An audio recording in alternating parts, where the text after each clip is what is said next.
احنا نعمل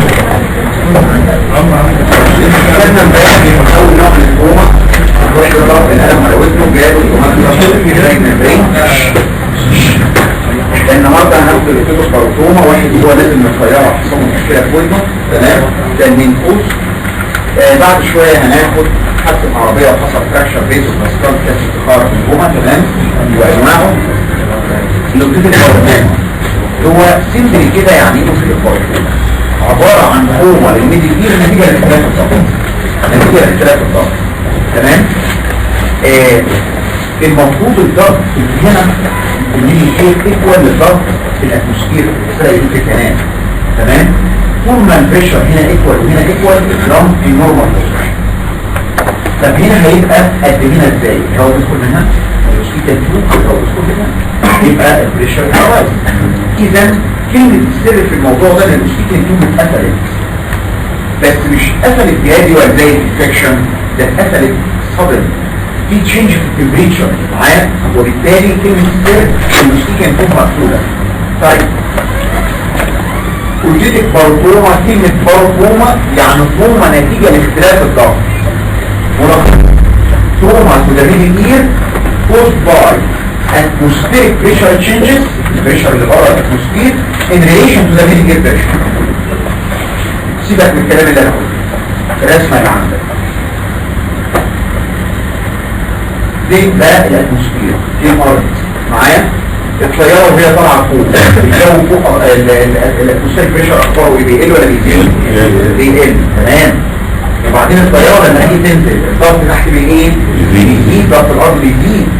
فالضغط اللي بيزيد هنا ده المفروض يزيد زيه جوه، لا ده السيجن دي كانت مقفولة فزاد بره وفضل قليل جوه. يبقى اذا هو قل اكتر بالنسبة للي زاد، نسبة تناسب.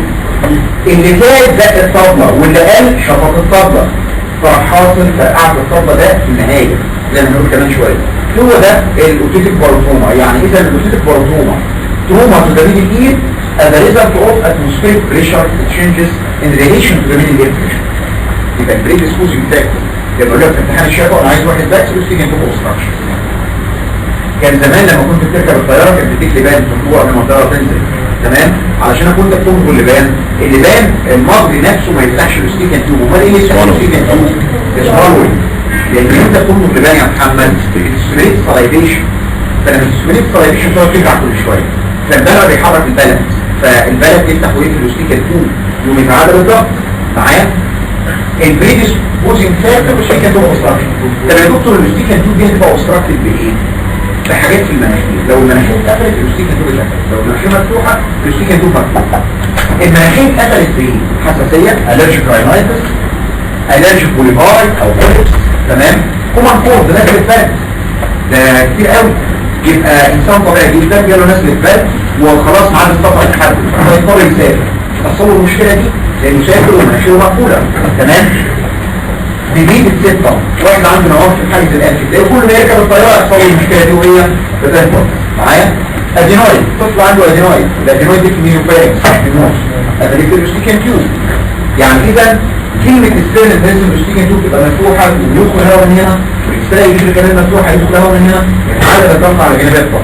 الميكانيزم بقى على فكره دي جت كذا مره في الباركوما بروبلم سولفنج وجت انستيتيوت. بقول لك ايه هو النورمال يا دكتور ان البريشر جوه الميديكير ايكوال للبريشر في الاتموسفير اللي هو بره، تمام. ازاي؟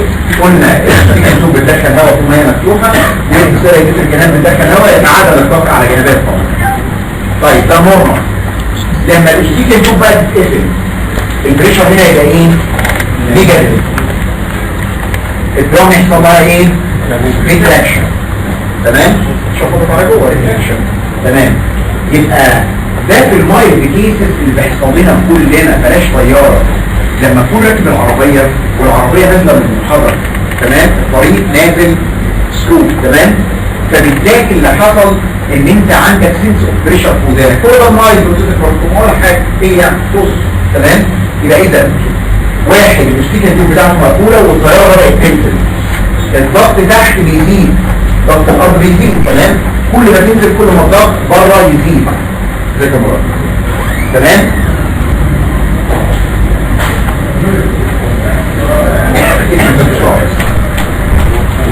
تمام كده.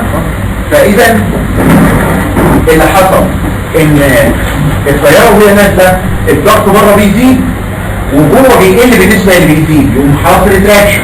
ده اللي هي المايلد ستيج.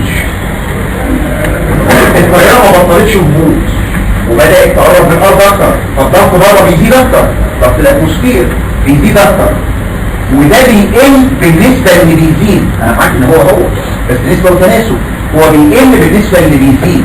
تمام، وبالتالي هنا بقى مور نيجاتيف. فالبريشر النيجاتيف ده يروح شاطر فلويد من الكابيلاريز اللي بتدور في الليدي كتير. اعتبر الليدي كتير هي الاوضه دي، في بريشر سكشن جوه الاوضه دي وفي مواسير في الجدار بتاع الاوضه.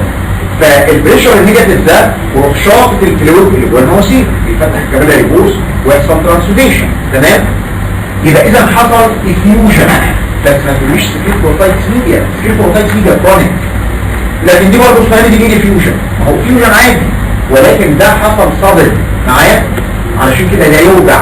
سكريت بروتايتس ميديا ما كانتش يوجع لانها غاليه معايا. يبقى اذا حصل افيوجن، ولما تزيد سنه هو شفط الفلويد وهو بيشفط الفلويد وهو بيعمل سكشن يروح تفرقع الكبارس جوه الوول، يروح حاصل هيموريدج جوه الميدل اير اسمها هيموتمبانا. هيموتمبانا يعني بليدنج جوه التمبانا، جوه التمبان الكبد. تمام، ده في المودريت ستيج وده الطبله حمراء ده فيها بقى. تمام، يبقى الاول فيوجن ده المودريت، ولما البريشر يبقى مور نيجاتيف يروح شاط الدم يفرقع الكبارس يبقى هيموتمبانا فيوجن. اول مره اقول هيموتمبانا. تمام، فاستنى يا دكتور، الطياره ما بطلتش نزول وسرعتها زايده وبتقرب من الارض اكتر، فالضغط هنا بيزيد اكتر وهنا بيقل اكتر بالنسبه اللي بيزيد. ده يشد على الطبله وده يزق فالطبله تروح مفرقعه. ده سيفير ستيج. تلاقيه جاب دم من ودانه وبدا البين يختفي لان الطبله اتخرمت والبريشر ايكوالايزد بالخرم. تمام، هو ده الاوتيتيك باروتوما. يبقى نقول تاني هي 3 ستيجز. المايل مجرد ريتراكشن، ده بيحصل لناس كتير قوي. المودريت لا، ده البريشر بقى مور نيجاتيف فيحصل افيوجن ثم هيموريدج. السيفير البريشر ده بيزق والبريشر ده بيشد فراح مفرقع رابشر البانيك ممبرين. ده طبعا اندايركت تروما، مفيش حد ضربه معايا، ده اختلاف الضرب. يبقى ده مفيش حد عوره.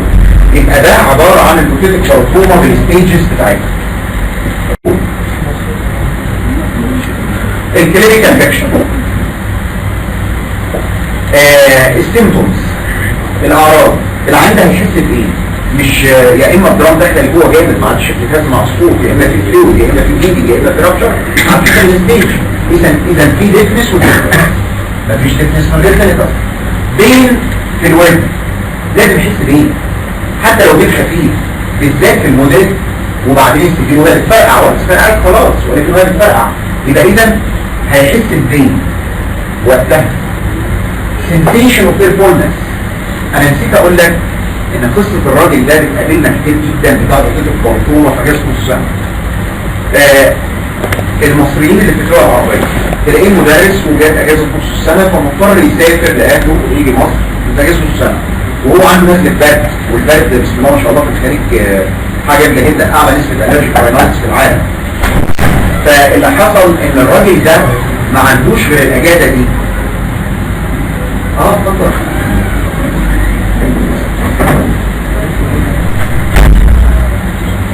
كراسي ورا انا مروه. تمام، فاللي حصل دي اجازته الوحيده فما بيقدرش يأجل اجازه نص سنه اسبوعين، فتلاقيه سافر وهو عنده نزله برد. تمام، يروح جاي لك بعد كده في عيادتك بالمشكله دي. اذا قبل ما تسافر وانت عندك نزله برد افتح مناخيرك المناخير بتاع، انت فاهم؟ عشان الشخصيه بتفتح، هي دي كلمه السافر. اذا سنسيشن اوف فيرفولنس يعني ايه؟ انا حاسس ببقلله في ودني يا دكتور لما يبقى في فلويد او دم، انا حاسس ببقلله جوه ودني. سنسيشن. تمام، عامل زي السكريتور وطايت ميديا بس كل ده طبعا. الساينس بقى اكزامينيشن، والله هعمل له اوتوسكوب واعمل له فانكشن، شكرا لنا سمع كونتاكت فيرنج لوز اسمها دكتور توفيق. الاوتوسكوبي في المايند كيسز ريتراكتد درام، مين الشطوره اللي هيقول لي ساينس اوف ريتراكتد درام؟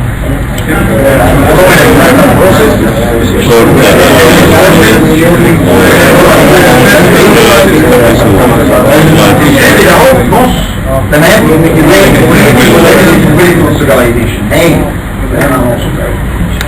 المودريت كيسز هيحصل ديفيوجن في فلويد ليفل اهو او هيموريدج لمتفاهم تمام زي بابلز. السيفير كيسز طب ما فرقعت ويجي دم معايا طبعا كوندكت فيروس اللي جنبها البون كوندكشن بيتا بلان الاير كوندكشن طبعا طبيعي هيسمع البون احسن من الاير. فرقعنا ده ما فرقع غالبا برضه تروماتيك، كل التروماتيك كده. التريتمنت العلاج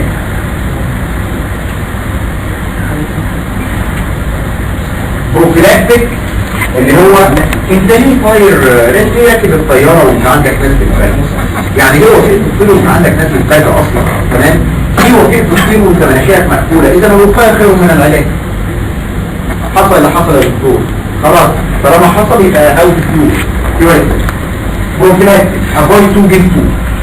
ما تطيرش وانت مناخيرك مقفوله تمام؟ ما تطيرش وانت عندك نزله برد. ما تنامش والطياره نازله، ما تنامش في قلب الطياره ليه؟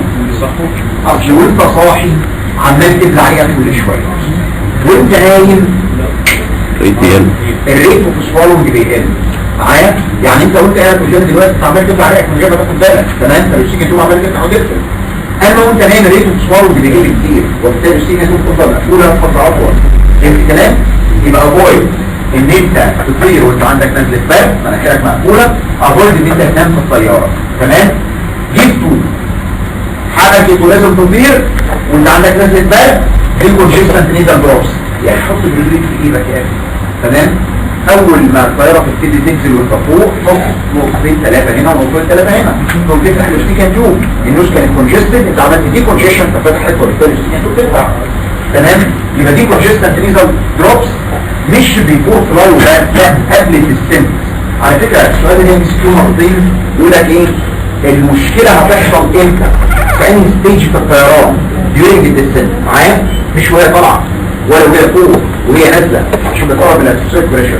زي ما دكتور الفسيولوجي بتاع زمان كان بيقول لنا دي دامج للسنت معايا، الدامج يحصل اثناء الديسنت. طيب شو النظام؟ حركه برضه لازم تطير ممكن اللبان، فممكن اللبان ده هيخلي الريت اوف سوالونج يزيد لان بتعمل سلايفيشن. كده الكيرتيف سهل قوي. في المايلد كيسز تعمل ايه؟ تفتح له الاستيكان تيوب، تشيل الاستيكان تيوب قفلت وحصل انفكشن للدراج في المايلد خلاص افتح له الاستيكان تيوب في كونجستنت نيزل دروبس فانفرقه وزود لي تشيل الدراج كمان بس. يعني ولا حاجه ولا اديله حاجه خالص كانت بايوتيك ولا اي حاجه معايا. ده مجرد ان هعرف طول الوقت في مناخيره ويلطم لبان وينفخ فانفرقه وترجع نورمال. اما في المودريت ده في فلويد او دم جوه الوجه يبقى لازم اطفيه علشان ما يحصلوش سكندري انفكشن او يبقى كرونيك وبالتالي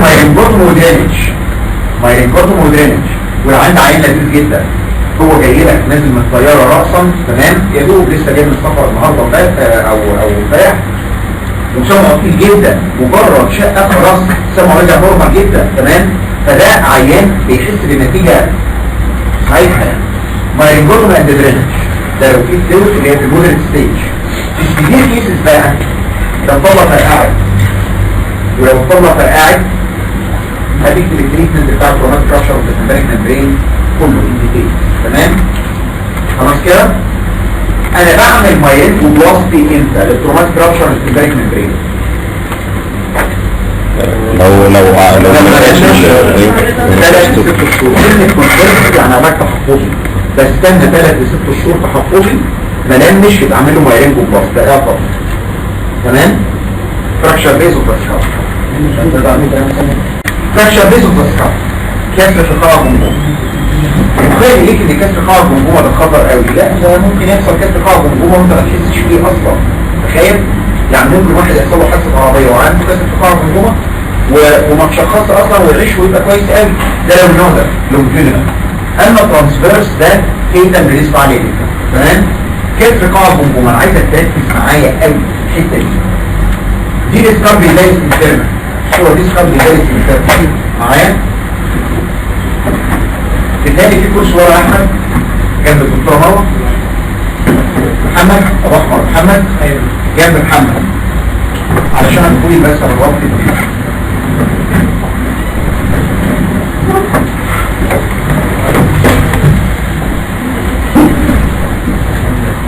خلاص كده يا ولاد. بنقول دي ديسكفري دايس انترنال. تخيل دي بقى ان الاوريكل ده الفيتراس فون طبعا معايا. الحته اللي اسمها الفيتراس ايبكس. الاوريكل الودن شكلها ايه بالنسبه للصوره دي؟ الاوريكل اهي، الاكسترا ايليتريك كانال اهي، التمبانيك ممبرين، الميدل اير، الانر اير ورا شويه هنا معايا. تمام كده؟ نفس الكلام للفيتراس فون اهي. ده عباره عن الاوريكل، اكسترنال كانال، التمبانيك ممبرين، الميدل اير، والانر اير ورا شويه هنا كده. تمام؟ دكتور الفراكشر بيزنس يا اما لونجيتودينال مع الفيتراس ايبكس. الفيتراس ايبكس هي زي المركب لونجيتودينال، يا اما ترانسفيرس اتقسمتها بالعرض. يعني الفيتراس فون اهي اتقسمت بالعرض، يبقى دي لونجيتودينال ودي ترانسفيرس. هنشرح الاثنين في نفس الوقت. تمام يا دكتور؟ حكايه اللونجيتودينال دي نسبتها عاليه لما رحمه ربنا علينا، لان اللونجيتودينال اساسا مفيد. تمام؟ هقول لك ليه دلوقتي. مش دينجرس. 80% من الفراكشر كيس كده اللونجيتودينال هي التروما جت ازاي؟ التروما جت من هنا من الجنب، التروما جت كده، الفراكشر لاين ما راحناش قدام. بس فيري سمبل. لما التروما جت هنا الفراكشر لاين ما راحناش قدام. هنا بقى التروما جت كده، فالفراكشر لاين ما راحناش قدام.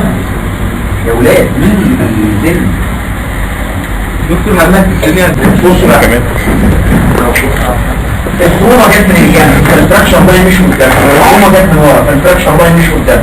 تمام؟ اذا دي تروما للبرايتال بون، للحته دي للسايد ده كده. تمام؟ فالفراكشر لاين مش قدام، فده ديتيولوجي. الباثولوجي بتاعه ايه؟ مش لونجيتودينالي بارلل للاكسس بتاع الفيتراس بون. الاكسس اهو، فمش بارلل للاكسس بتاع الفيتراس بون. كلام سهل قوي. وهو ماشي مش في الروت بتاع الاكسترا كانال. ما هو طبيعي ان الفراكشر يا ولاد يمشي في الويك بوينت. الخرم ده اللي اسمه الاكسترا ايليتريك كانال ده ويك بوينت في السكال. فراح قاسم الروت بتاع الاكسترا ايليتريك كانال. طبعا عامل مهاجم في الجلد بتاع الاكسترا كانال لاسيشن. راح معدل الطبله، راح شارخها فرقعها، راح معدل الميدل اير، الاوسك راح مفرقعها. تمام؟ ديسلوكيشن كانت عن بعض معايا. يعمل الحركه دي في الانر اير؟ لا، لان الانر اير ورا. تفتكر حاجه اسمها الفورم اللاسيرم؟ الفورم اللاسيرم مكانها هنا. طبيعي ان الفورم اللاسيرم بيلاسيريت البون، يكون ضعيف، وبالتالي الفراكشر لاين هو بيحاول عليها على قدام، هو بيختار المناطق الضعيفه، وبالتالي الفراكشر لاين مشي كده ما جاش جنب الانر اير. والتاني التروما جت من هنا في اللونجيتودينال، فالفراكشر لاين مش في اللوت بوينت اللي هي في الخرم بتاع الاكسترا كانال، حته الجلد مش في الدرام فرامها، مش في الاوسكل فرقعها، وبعدين يروح يحكد على الفورم اللاسيرم ما جاش جنب الانر اير. نوع الدفن السايبه ايه؟ يبقى في دينج بهير ولا لا؟ طبعا فرقعت ولا لا؟ اما ترانسفيرس بقى بص الكلام. التروما جت من ورا، طبيعي هتمشي في اللوت بوينت. دي الفورم الماجنم، اللوت بوينت فهتعدي من الفورم الماجنم. دي الفيتراس بون، في خرم ورا في الفيتراس بون اسمها انترنال ايليتريك كانال. زي ما في اكسترا ايليتريك كانال في انترنال ايليتريك كانال، فيمشي في الانترنال ايليتريك كانال. للاسف اسمها انترنال ايليتريك كانال علشانها بتنتهي بالانر اير. زي ما اكسترا ايليتريك كانال في اكسترا اير، دي انترنال ايليتريك كانال بتنتهي بالانر اير. فالفراكشر لاين مشي فيها وراح واصل للانر اير، مهما تكون قويه هتتكسر معايا، وبالتالي عدى بالانر اير وقسم الفيتراس بون بالعرض. جه عند الميدل اير؟ لا. جه عند الدرام؟ لا. هو الانترنال ايليتريك كانال ده نيرفين اسمهم ايه؟ 7 و8. الفيشيال والستيبلوكوكلر هو الانترنال ايليتريك كانال. علشان كده liability for injury عالية هنا ب 7 و8. نوع الدفنس هنا ايه؟ ريديو هيرنج لوس و طيب فاهم؟ لو بصيت هنا هتلاقي درام فرقعة. هل في هنا بيلدنج بالإير؟ ده ليه ده أخضر؟ علشان هو عدى بالفوق من المنطقة بالمضلة والفنجات الفايتال سنتر. علشان كده نسبة مين اللي يعمل كوما أعلى؟ ده ولا ده؟ ترانسفيرس. وبالتالي نسبة المورتاليتي أعلى. انت يا محمد؟ تمام؟ طيب يبقى إذا نقول تاني قلنا الإيديولوجي هنا تروما من الجنب. تمام؟ قلنا الباثولوجي بتاعه فراكشر لاين ماشي بالروف بتاع السيرفيتري كانال بالدرام بالاوسيكلز وبعدين يعمل سبيرنج للنور ما جاش كمان. هنا الإيديولوجي تروما من ورا. تمام؟ عدى بالسيرفيتري كانال قسم الانر كتير. تمام؟ وبالتالي ما جاش كان بالنيدي كتير خالص. طيب هنا كونتاكت هيرنج روس لان الدرام مفرقعه والاوسيكل مفرقعه. تمام؟ هنا في بليدنج بالاير علشان اللاسريشن بتاع السيرة كانال وعلشان الدرام مفرقعه. فاكر لما قلت لك من ضمن اسباب الترانس ستراكشر السيرفيك ممبرين ستراكشر بيز اوف سكال؟ فاكر لما قلت لك ان البليدنج هيبقى سلايد الا اذا كان في ستراكشر بيز اوف سكال، بس برضه مش بليدنج جامد لدرجه يموت. تمام؟ طيب نقفل الباب اللي ورا. تمام؟ ده بالنسبه للبليدنج بالاير. اوتوسكوب لما احط الاوتوسكوب الاقي فيه لاسريشن وبلاد فلو في السيرة كانال، الاقي درام فرقعه. ده في الاوتوسكوب. الفيشال باراليسيس بقى ايه حكايه؟ الفيشال نيرف باراليسيس هنا نسبته اقل من هنا. ليه؟ يا جماعه مش في حاجه اسمها هيماتوما، مش في دم عمال يتجمع. انت فاهم؟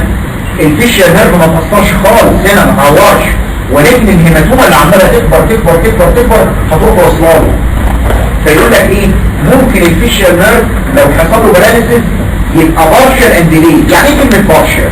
يعني عمر ما الهيماتوما هتطلع النيرف، فالنيرف بارشل بارلايز، يعني مفيش شغال بس خالص. طيب يعني ايه ديلي؟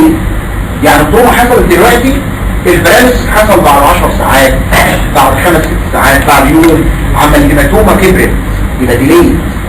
اما ده التروما عدت بالكنال بتاع الفيشال نيرف بنفسه، فهنا الفيشال باراليسيس immediate كومبليت. ليه؟ لانه اتقطع. فاهم الفرق ولا لا؟ احمد فاهم؟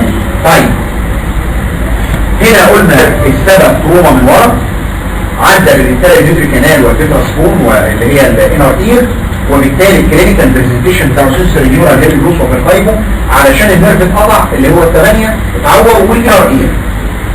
هنا في ممكن بقى ليه؟ حد يقول لي ليه ممكن بقى؟ الانر اير لما اتعورت نزلت دم في الميدل اير، بس الدرام ايه؟ سليمه. هيموتين بالانس. تاني مره اقول هيموتين بالانس. فتيجي تبص على الكاميرا تلاقي الاول حمراء لما الدم كان فريش، ليه تقول لما تستنى شويه تلاقي الدم زرع فلوت بلاد معايا وسواد كمان.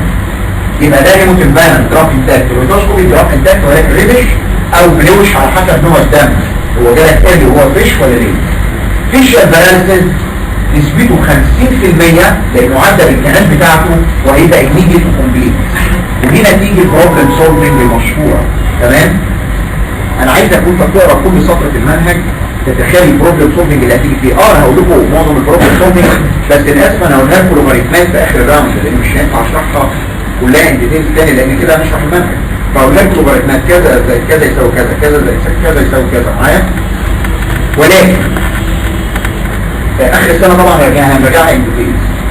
دلوقتي حصل حادثه على كورنيش المعادي وساعتك كنت دكتور مباشر في القصر العيني. تمام؟ واتصلوا بيك الساعة 2 الفجر بيقولوا لك في حادثة على كورنيش المعادي، صحيت سواق اسعاف ونزلت ورحت عند الحادثة وحظك الحلو كان طريق فاضي. وصلت في 15 دقايق معايا فلقيت العيان بتاعك بينزف من ودنه. تمام؟ وكان بولي كونشيوس. تمام؟ حطيت دريسنج معقم على ودنه ولفيت ودنه علشان ما يجيلوش مننجايتس. تمام؟ وعملت الاسعافات الاوليه ونقلت في الاسعاف للحوادث بتاع القصر العيني. طبعا انت سلمته خلاص، ده دكتور اسعافات وانتهينا. سلمته لدكتور المخ والاعصاب. تمام؟ بس يعني وطلعت تنام، بس يعني برضه ضميرك ما جابكش تاني يوم، حبيت تطمن على العين اللي انت جبتها امبارح، فنزلت لقيت هو ودنه اليمين هي اللي كانت بتجيب دم، لقيت عينه اليمين ما بتقفلش وبقه اتعوج الناحيه الشمال. تمام؟ يبقى نوع التروما ايه؟ نوع الفراكشر ايه؟ ليه قلت لونجيتودينال؟ عشان نمرة 2 عشان ليه بارشل اند ديلي او ديلي. تمام؟ وعلشان الثالث بوليكونشيوس. تمام كده؟ يبقى ده فراكشر بيس اوف ذا سكال لونجيتودينال تايب. فهمت؟ تمام. وفهمنا ده بيجي ليه كده وده بيجي ليه كده. اصلا هنستخدمها في كذا حاجه الحكايه دي. طيب الانفستيجيشنز بتاعت العيان يا دكتور ما تقوليش اكس راي بقى، فراكشر بيس اوف ذا سكال واكس راي، احنا كنا قبل كده بنقول اكس راي على المسطره وما بنعملهاش، ده تهريج يعني. طبعا سي تي، السي تي يا اولاد ده عباره عن كمبيوترايزد اكس راي، شعاع بالكمبيوتر، هي اكس راي بس بالكمبيوتر، فاذا تبين العظم احسن. اما لو عايز السوفت تيشو تعمله MRI، انا عايز الاثنين. ليه؟ انا عايز العظم اطمن على البون وعايز الMRI اطمن على البرين. هو في فراكشر بيس اوف ذا سكال من غير تروما للبرين معايا؟ اساسا دي حاله مخ واعصاب، ما فيش بي. ده هو بيكلمك في التليفون ويقول لك يا دكتور الحقني، هو اللي مرض اللي بيقول لي الحقني، انا عندي واحد بينزف من ودنه تعالى لي. تمام؟ طيب سي تي بالديتكتور فراكشر لاين، الحاله الصوره دي جميله جدا، دي اسمها هاي ريزولوشن سي تي. سي تي ريزولوشن عالي جدا ومتكبر معايا. ده عباره عن كورونال سيكشن، اسف اكزيال كده بالعرض على تمبرال بون واحده، فدي مسطوله ارسل من ورا، دي الميدل اير، دي الانر اير تبقى بون جيمس كده ابيض، دي الانتيريور كانال معايا. فعلى فكره كل دي بيدرس بون، فدي فورم اللاترال، فالفراكشر لاين مش اهو عدى بالميدل اير، على فكره دي الميليوس، دي الميليوس اللي هو ميدل اير، عظمه اسمها الميليوس. تمام؟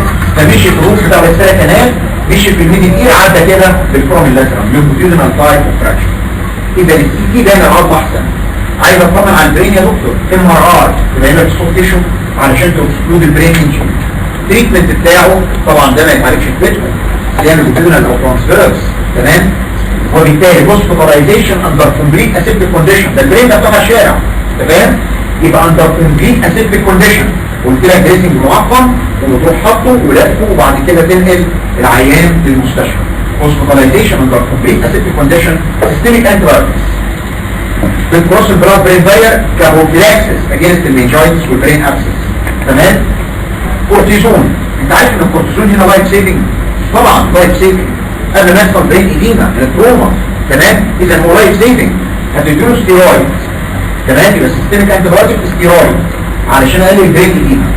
بعد لو كده دخل في كوما ترانسفيرس او وات ايفر هتبتدي تمانج بقى. تمام؟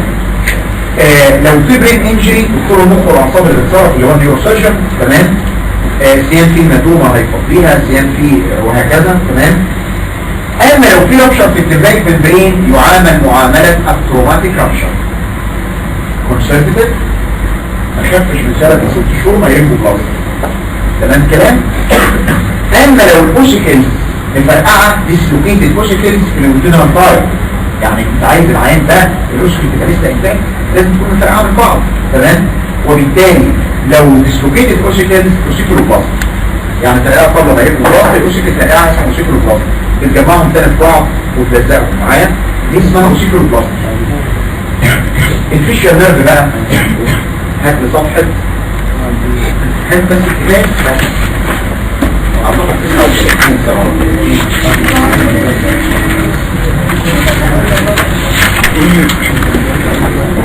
صفحه 38 تحت خالص، ولا نقول الصفحه بعض. ورينا البدء بصوا يا ولاد، قال لك لو البلارس immediate كومبليت معناها ده ايه؟ اتقطع. تمام؟ طالما immediate كومبليت يا دكتور والنيرف اتقطع، ايه مستني ايه؟ immediate exploration، استكشاف فوري. يعني مفيش حاجه اسمها استنى وبتاع، انت فاهم؟ مجرد ما يفوق من الكوما لقينا الفيشيال بارالايز، ما هو اساسا لو موجود مش هتعرف الفيشيال بارالايز ولا لا. اول ما يفوق مفهومه تعمل له عمليه تفتح وتشوف، دي اسمها استكشاف اكسبلوريشن. لقيت النيرف مقطوع اوصله ببعضيه، اوصل النيرف شيست ببعضيه معايا تحت الميكروسكوب وخيط رفيع جدا فاهم؟ يبقى اذا نيرف تو نيرف انستموزس او انتو اند انستموزس ده لو مفيش جاب، لو نارو جاب. اما لو وايد جاب لقيت الحته دي حصل لها ريتراكشن ودي حصل لها ريتراكشن بقت وايد جاب. لو انا شديت دي وشديت دي هعور الاثنين، اذا اجيب له رقعه من نيرف تاني. انا عندي سلك كهرباء في حته نص في النص، اجيب سلك واوصله تمام. هو الكابل بتاع النيرف زي سلك الكهرباء بالظبط، بجيب له نيرف جاز. النيرف اللي بتضحي فيه غالبا انا بتاع يمين، فانا مش هروح بعيد. النيرف في الرقبه هنا اسمه الجريتر اوريكولار نيرف. الجريتر اوريكولار نيرف ده من سترافايتال بريسر. كان لو انت فاكر عند الميد بوينت بتاع البسيرو اسبكت بتاع السكروماستويد بتفتح عليه تمام. و الجريتر اوريكولار نيرف ده سيمستري توصل بيه موتور. طب وايه يعني؟ طب هتقول الجريتر اوريكولار صغير بدل ما يبقى سلك واحد اعمله سلكتين تمام، يعني جوزه مثلا تمام. يبقى اذا النيرف جراف طبعا في طرق ثانيه اذا ناخد فيشر. نفترض يا دكتور انك شايف البروكسيمال ومش شايف الديستال اند. يعني مثلا النيرف اهو ماشي كده تمام، الحته دي اتقطعت، انا مش شايف الحته دي، مش لاقيها في العمليه، بوصله بنيرف تاني، بوصل الفيشر بنيرف تاني ياخد منه قرار. احيانا بيوصل بنوصل بالفيشر زي ما هاخد كده اون. بس انا مش عايزك تعرف اكتر من immediate exploration دلوقتي، فتستنى عليا. لو الباراليسيس كان بارشل وديلي السبب غالبا ايه؟ ايديما، كومبريشن بالايديما. ادخل اعمل فيه كومبريشن لو ما خدتش في خلال اسبوعين، لان نورمال الايديما انت اديت انتيبيوتيك وستيرويد فالايديما ما تفش. ما خدتش في خلال اسبوعين يبقى دي مش ايديما. امال ايه؟ يمكن حته عظمه اتكسرت واتحركت من مكانها وعماله تضرب بالتدريج. اذا ادخل شيل العظمه تمام. يبقى ما اعملش اكسبلوريشن للبارشل والديليد الا اذا ما خدتش خلال اسبوعين قبل ما نرجع يحصل ديجنريشن تمام. اما الاميديت باراليسيس ده لازم اميديت اكسبلوريشن. فاهمك؟ تمام. ارجع مكانك. هذا التلوث الصوت ده قد يكون كرونيك وقد يكون صادم اكيوت معايا. اذا انا عندي حاجه اسمها تلوث سمعي فيزيكال تروما اللي هو الصوت. اما التروما للإير اير اللي انا قلتها من شويه دي الكسر ده ميكانيكال حاجه عورت. الفيزيكال ده اكيوت اكسبوجر اكسكلوجن. الكلاكس بتاع الاتوبيس ده يعتبر اكسكلوجن تمام. قنبله فرقعت جنبيك ده اكسكلوجن. اذا ده صادم. الدكتور عمرو كان امبارح في فرح تمام، ده كتير قوي بيجونا بالحاله دي. عنده عين قريب من الفيوم في فرح ومش عارف بيعملوا ايه جنبيه، جاي لي في بارشال نص الهيلينج تمام. ده كتير بتحصل. يبقى ده صادم. كرونيك بقى برونج اكسبوجر كلاود ساوند، وممكن ما تكونش واخد بالك منها. تخيل برونج اكسبوجر كلاود ساوند ازاي؟ اصل انا اوضه النوم بتاعتي تحتها موتور العماره وبيقول لي ليل ونهار. فبرونج اكسبوجر بقاله 20 سنه تمام. فسامع كده وما تكونش واخد بالك ان ده السبب، وتروح للدكتور والدكتور ما ياخدش باله ويقول لك تسالك ليه بقى في السبب ده برونج اكسبوجر من النايز. اصل تحت اوضتي على طول ميكانيكي عمال يخبط ليل ونهار ولا حداد معايا. هو ده يا ولاد البرونج اكسبوجر من النايز، هو ده التلوث السمعي. اما ده حاجه صادمه.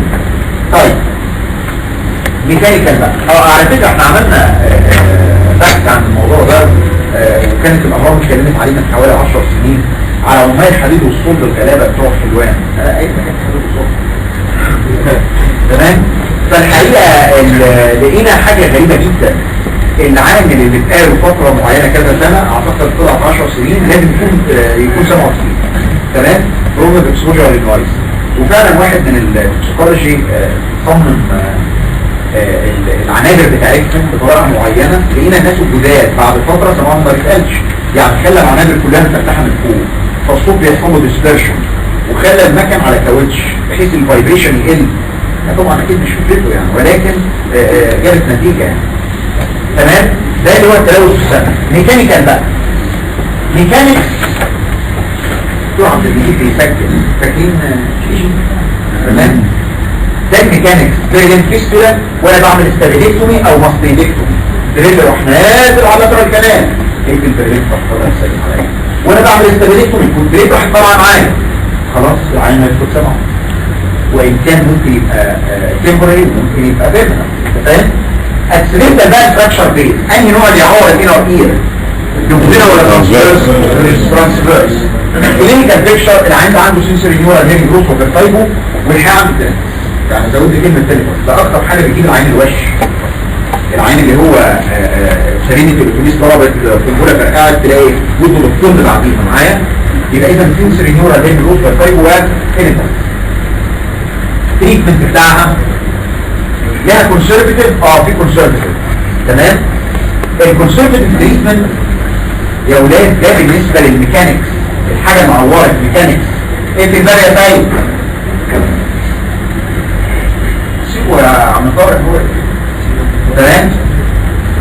فالكونسرفتيف ده بالنسبه للميكانكس يعني ده ليه فيستولا فراكشر بيز ده في ده كونسرفتيف كومبليت بدريست في السيمي سيتنج بوزيشن ينام النومه دي راسه عليه يصابر وهو قاعد ما يوطيش، لان لو وطى وفي الفيستولا البريانت هينزل وبالتالي راسه عاليه ما يوطيش في الجرافيتي هينزل.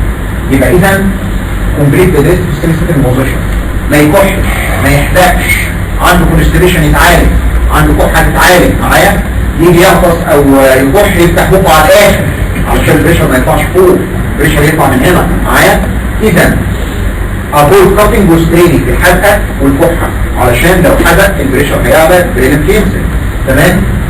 انتي بايوتكس في الميكانيكال تروما اللي هو علشان ما يجيلوش لابرانتايتس ومننجايتس تمام. سيرجيكال كلوجر البريلم فيستولا فاكرين شيء حصل قلت لك جبنا البرايلس فاشيا وحلو معايا، جبت البرايلس فاشيا والخرم اللي اتعمل ده نقفل بيه معايا. ودلوقتي في حاجه اسمها فايبرين جلو بيلزقوا فيها كمان حاجات كده معينه بيلزقوا فيها الفاشيا بحيث ان البريلم يبطل يعني. يبقى اذا سيرجيكال كلوجر دكتور انت عملت كل ده وبعد شهرين ثلاثه الفيستولا قفلت وكل حاجه قفلت بس العين سمعه ما رجعش هيرنج ايه سماعه تمام. طالما حصل بيرمننت يبقى هيرنج ايه سماعه خلاص يركب سماعه. تيومر وبدائي الحقيقه ولا مره جت تيومر وبدائي نظري سؤال اسم تمام. التيومر بتاع النيوكليس اقول لك جت، التيومر بتاع اللي جت مهمه جدا معايا، التيومر بتاع الهايبوفاكس الى حد ما مهمه. اما التيومر بتاع الاير النوز الى حد ما الاير ما جاتش نظري خالص حقيقه، وان كان في بروبلم سولفنج ودي ام سي كيو وجات ام سي كيو. التيومر صوتيه بس ده كان طبعا في النور. الدكتوره نانسي كلمتني امبارح في التليفون على لسان الكل وقالت لي ان احنا مش عايزين الساعه بتاع الاير. انواع التيومر الجرومس ده بناين تيومر تمام.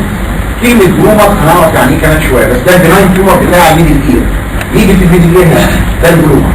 الكارسينوما هي الكارسينوما بتاع السيريكانات، هي الكارسينوما اسكوما سيل كارسينوما يعني اللي احنا قلنا هناخدها في الميدل اير اسكوما سيل كارسينوما. الكارسينوما اللي هنا هي الكارسينوما اللي هنا تمام.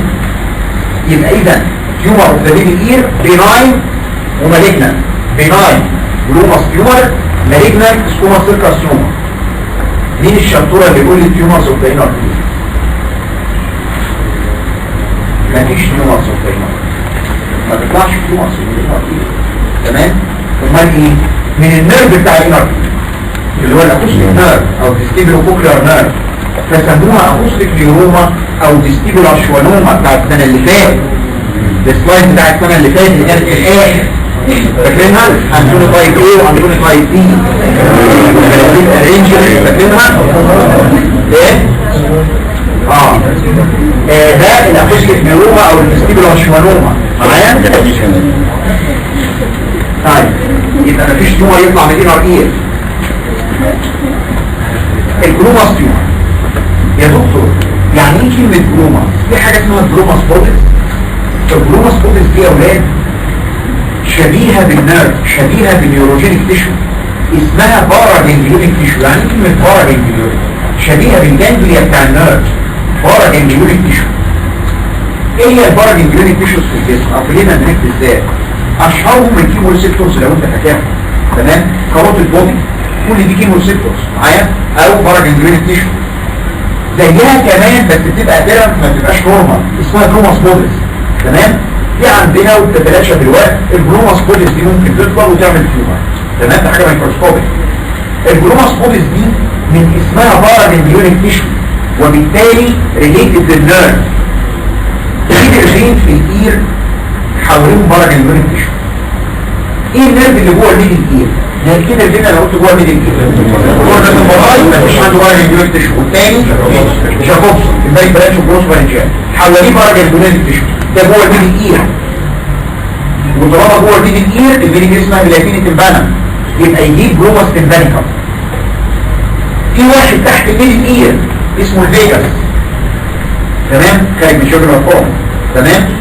الفيجاس ده وهو معدي على شجره البلد، على فكره الانترا شجره الفيج ده اللي نازل من الفورم الماجنم كان اسمه السيجمويد، ينزل من الفورم الماجنم سوري من الشجره الفورم يبقى اسمه انترا شجره الفيج.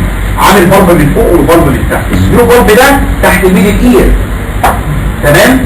عنده برانش من الفيجاس اسمه ارنولد برانش اوف فيجاس، ارنولد برانش اوف فيجاس. ارنولد برانش اوف فيجاس ده حواليه باراجنجليونيك تيشو، بس ده مش في الميدل اير، ده تحت الميدل اير. التيومر يطلع منه يكبر يكبر يكبر يكبر يكبر لغايه ما يوصل للميدل اير، تمام؟ يبقى انا عندي نيرفين حواليهم باراجنجليونيك تيشو ريليتد للويد، واحد جوه الميدل اير الباك برانش اوف بروس بارنجيال وواحد كوبسون، واحد تحت الميدل اير ارنولد برانش اوف فيجاس عشان الارقام، تمام؟ يا دكتور الجلوماس تيومر ده اسمها التاني ايه؟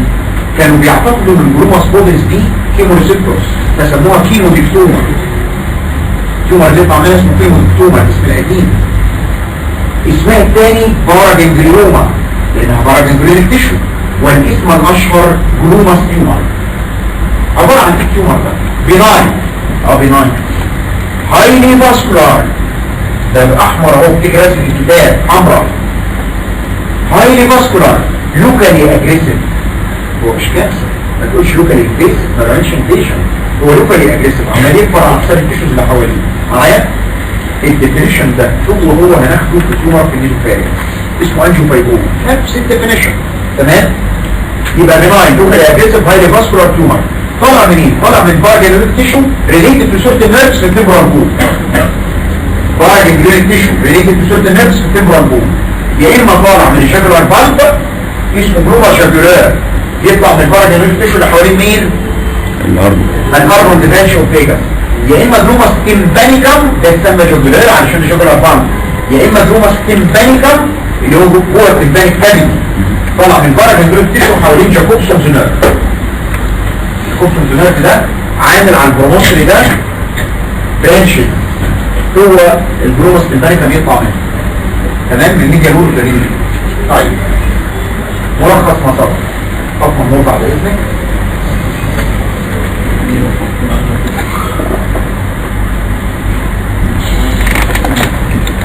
دي هي اهي ده البروموسري، تمام؟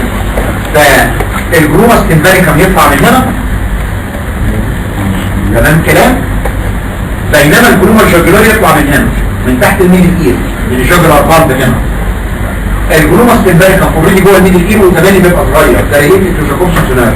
الجلوما شاكولار دور كمان ويكبر اكتر، تمام؟ الجلوما شاكولار ده تحت الميدل اير، علاقه بالميدل اير بقى ان يقعد يكبر يكبر يكبر لوكال اجريسيف فبيعمل بريشر نيكروزس، فيقعد يكبر يكبر يكبر ويملى جوه الميدل اير. خلي بالك من المنظر، هو لونه ايه؟ احمر. تيجي تبص من الطبله بالتلسكوب تلاقي الطبله عامله كده، الطبله اهي والحته اللي تحت دي حمراء ولما الشجرات طالعه من تحت اهو، تمام؟ فيخيل اليه قرص الشمس وقت الشروق طالع صن رايزنج اخيرا، تمام؟ هو ده جلوماس شاكولار، تمام كده؟ المنظر ده مش هتشوفه كتير الجمهور يا فاطمه بعد اذنك، حتى لو انت دكتور انتي مش صعب انك تشوفه مرتين في حياتك على فكره، تمام؟ هو ده الجلوماس شاكولار تكوين الشمس. طبعا هو فاسكولار، هو ده الشمس سريع شيلوا في اللحم لا مش تخيلها استنى بس هو هاي فاسكولار فهتلاقيه ايه؟ توصيل. بص بقى عشان ما تفتكرش ان انا بقلب يعني ركز. شايف البلسيشن؟ مش هتشوف المنظر ده تاني في حياتك على فكره والله. معايا تاني ركز. مش مهم بقى اليمين ولا الشمال، هو هيجرام البلسيش الدرام حمراء وبالبلسيط يا سيدي. هي دي احمر، اعتبر كل الدرام حمراء وبالبلسيط معايا.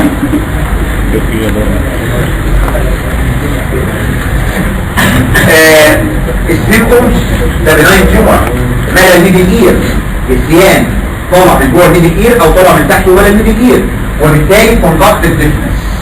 مفيش ديفنس من غير تنفس.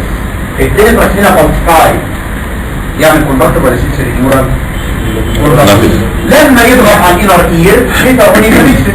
ولكن لو قال لك انا ما عملتش له كونتاكتيف لان هو في الميدل اير تمام، يبقى كونتاكتيف هي جروس بالتقاي تنفس. او تاني مرة اقول بالتقاي تنفس. يقرأ البلب فاكر؟ يقرأ البلب لما في دي كيسة تطول وطلع جوه الميدل اير نفس الكلام.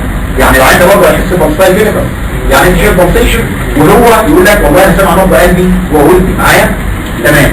يبقى بلسيشن. الساينس بقى تيجي تبص بالتلسكوب تلاقي قرص الشمس وقت السطوع ده في البلومه شجولار سان رايزنج ابيرنس. سماها براون باسمه براون ساين، ولكن الاسم مش مشهور علشان ما تقولش بس كلمه براون ساين مش مشهوره قوي تمام. يبقى ده سان رايزنج ابيرنس بالبلانش انسوجرايزيشن. يعني يا دكتور بصوا يا ولاد انا صباعي ده احمر علشان في دم، لو انا دوست عليه وشلت الاقيه ابيض وبدا يحمر تاني. هو ده اللي حصل. انا فاطمه نور بعد اذنك، انا عندي فاسكولار تيومر هنا اهو احمر معايا مليان دم، فانا هاجي هنا احط التلسكوب هنا اهو تمام وانفخ فالهواء يروح داخل زي الطبله فيعمل كومبريشن فالدم يضرب تحت فلاقي الطبله بيفضل. اسيب الكومبريشن الاقي الحمار رجع تاني. فهمت الكلام؟ بالبلانش انسجرايزيشن كل ما اضغط عليها على الطبله الدم يهرب تحت بيبيض، اسيب يرجع احمر تاني. فاهمين ولا لا؟ يبقى البلانش انسجرايزيشن. دكتور هو التيومر ده هيفضل ليميتد؟ هو التيومر ده هيفضل ليميتد يعني مش هيكبر؟ لا ده هو الاجريسيف هيكبر. فكل ما يكبر كل ما يعمل لي باراليسيس هيروح للستيروماسول فورمن فيشيال باراليسيس. طبعا الفيشيال نيرف طبعا الستيروماسول فورمن تمام.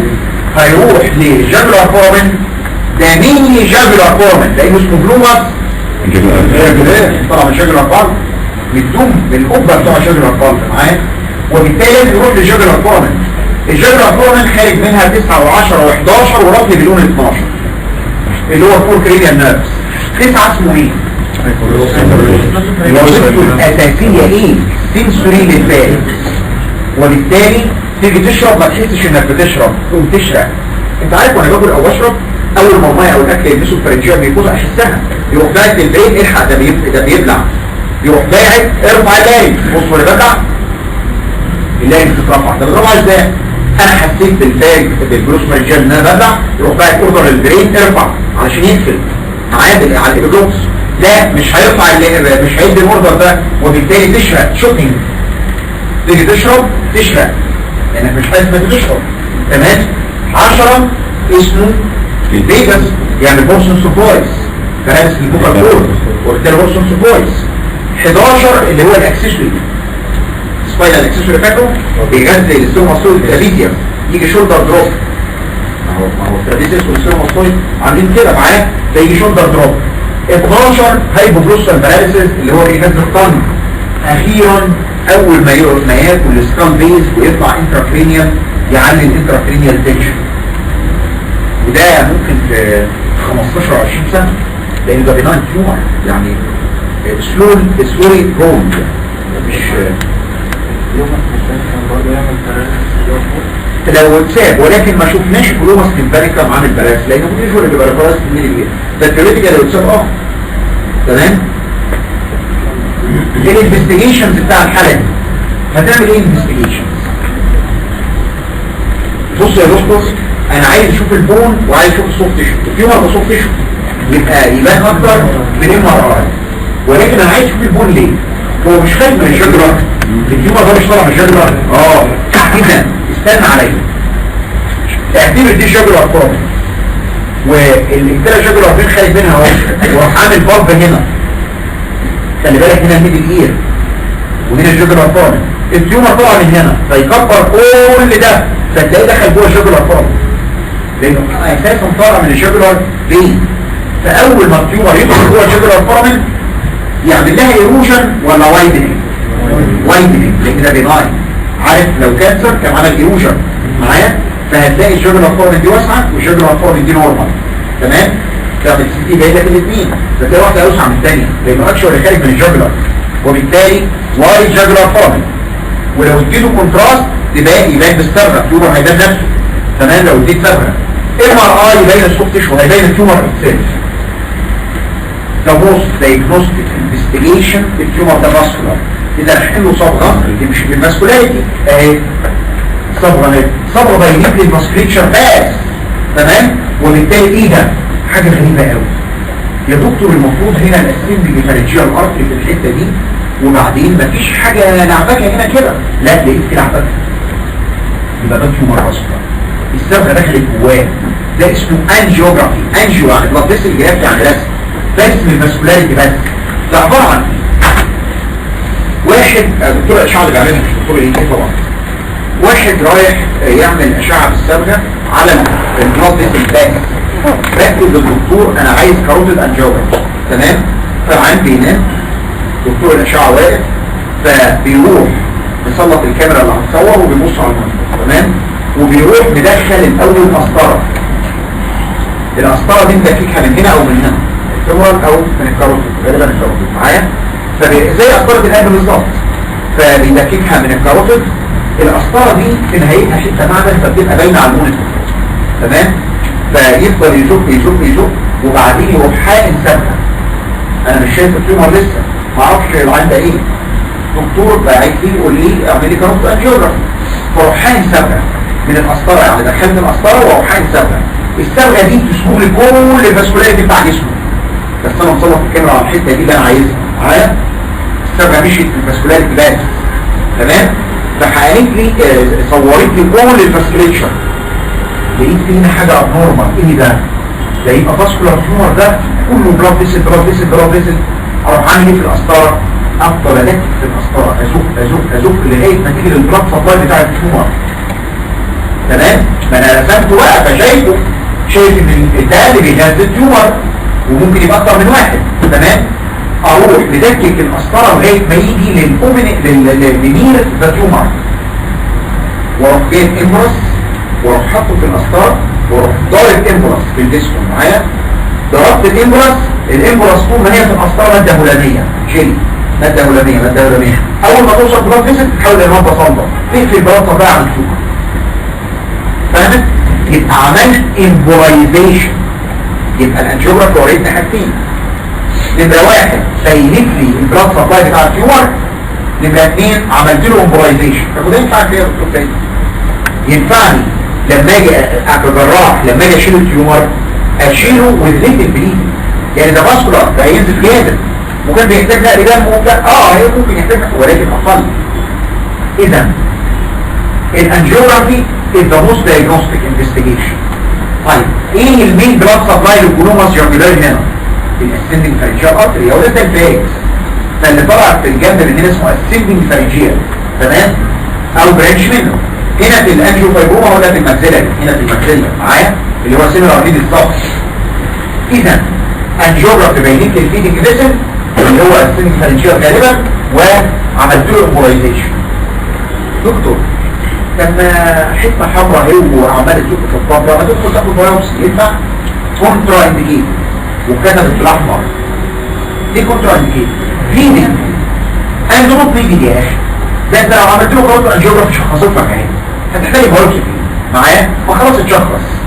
التريتمنت العلاج سيرجيكال اكسجن مع بري اوبريتيف امبولايزيشن. المهم هنا في حاجه هتمبولايز قبل العمليه بايه؟ وعلى فكره يا دكتور عمرو انا ممكن اعمل امبولايزيشن النهارده والعمليه بعد سنه. هتلاقي التيومر دور على بلاد سبلاي جديد. ده انا هعمل امبولايزيشن النهارده وفي خلال اقل من اسبوع اكون عملت له عمليه علشان ما تفتحش كولاترالز وبلاد سبلاي جديد معايا. اذا في اقل من اسبوع تكون عملت العمليه. يبقى سيرجيكال انسيشن مع بري اوبرتيف امبولايزيشن تو ديكريز البليدنج انترا اوبرتيف. حد عايز اسئله؟ ايه ملخص الجلوماس تيومر؟ conductive deafness and pulsatile tinnitus reddish mass behind intact drum يساوي جلوماس تيومر. كلمة السر pulsatile tinnitus. طبعا اسمه سير كارسينوما.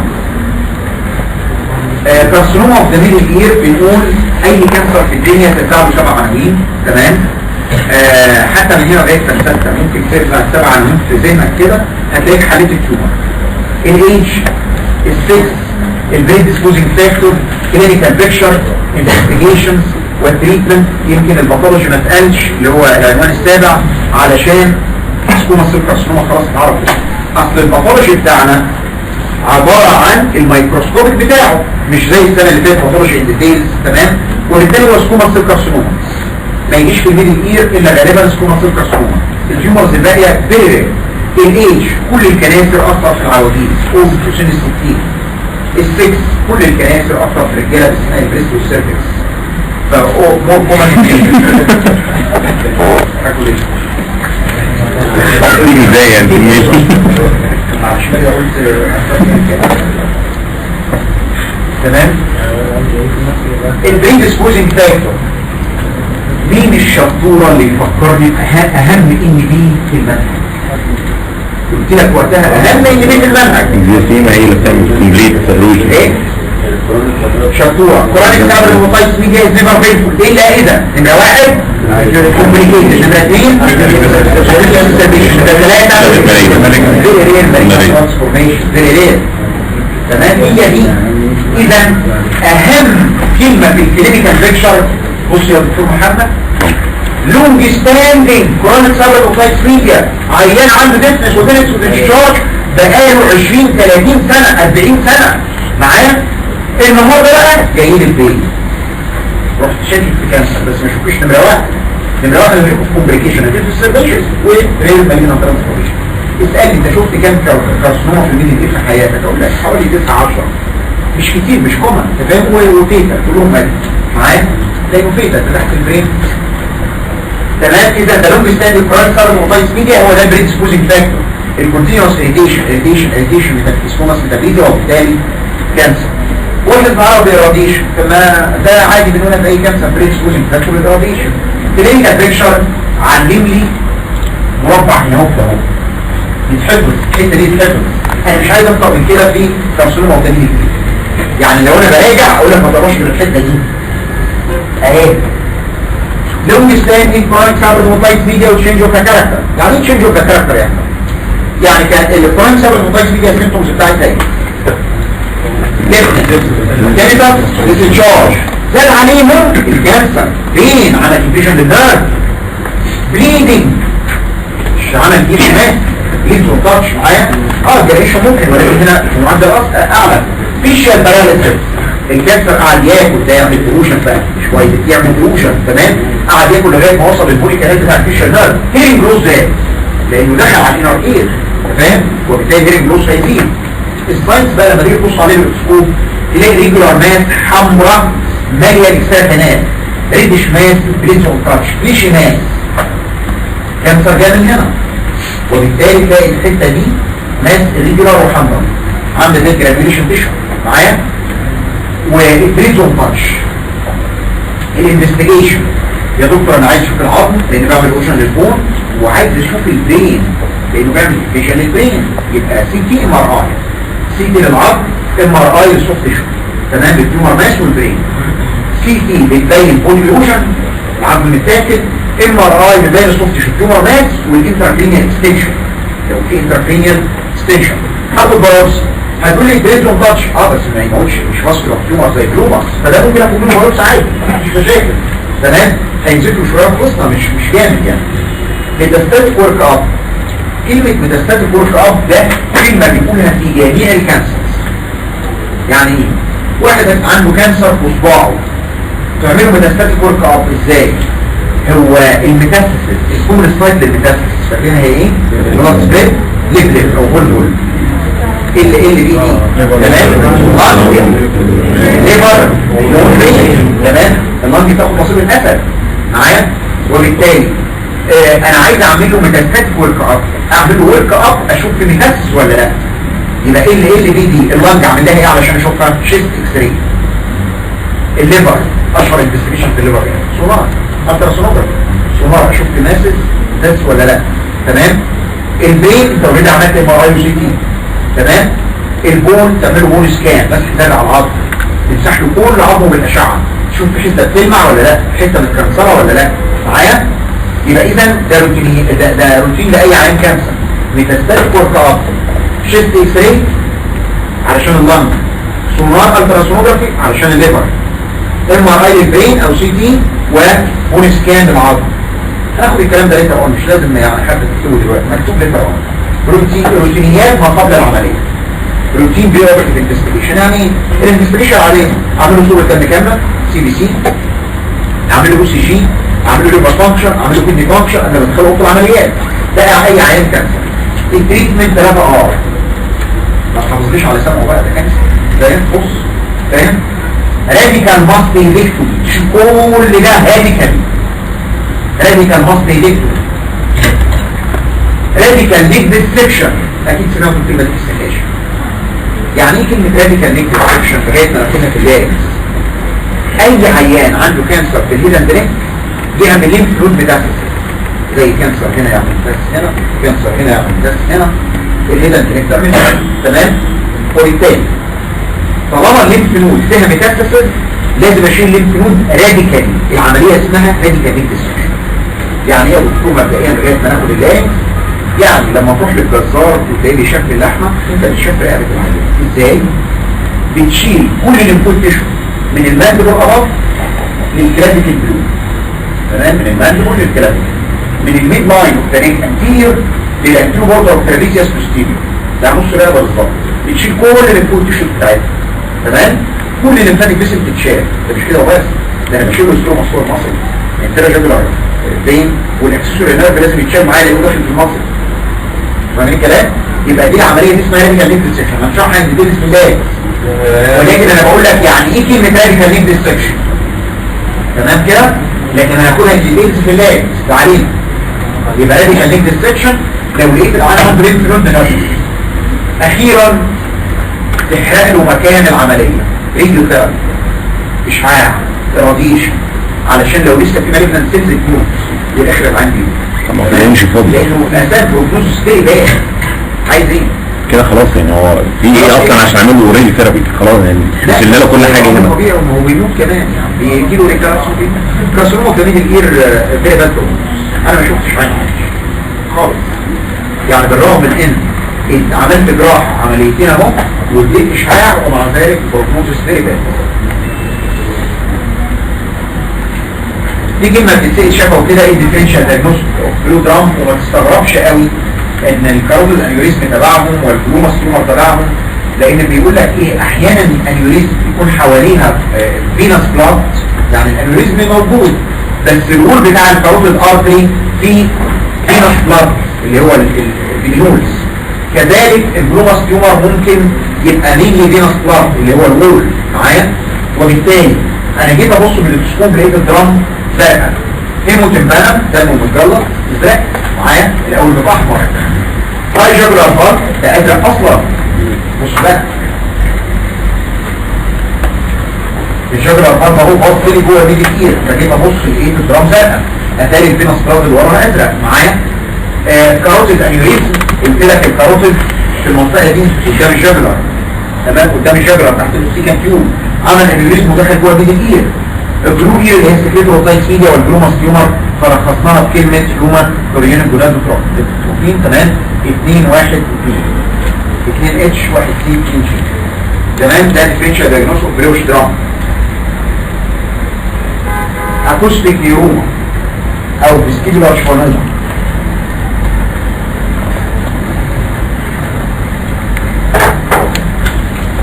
الاكوستيك نيروما او الفيستيبولار شوانوما بتاع السنه اللي فاتت ده كان بناين ولا مالجنت؟ بناين كده، بناين تيومر.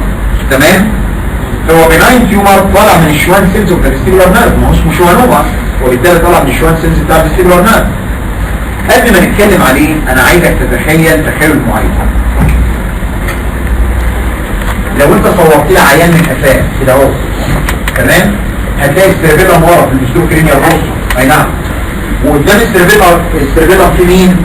البولز والمضله وبلونجاتا اهو. اعتبر ان ده البولز ودي المضله وبلونجاتا نازله من الفوق من المضلم تبقى السباينال كورد. يوجد هنا مين محضر عليهم زي ورده؟ سيربيلم. اذا يوجد هنا سيربيلم مونتان انجل وهنا سيربيلم مونتان انجل، ده انا رسمتها بايدي محضر عليهم زي ورده. فالسيربيلم اهو في بين البولز والسيربيلم انجل، والسيربيلم اهو في بين البولز والسيربيلم انجل، سميه دي سيربيلم مونتان انجل ودي سيربيلم مونتان انجل. فاهمت؟ ولاد معايا؟ طيب الصوره جايه من ورا شوف فيو.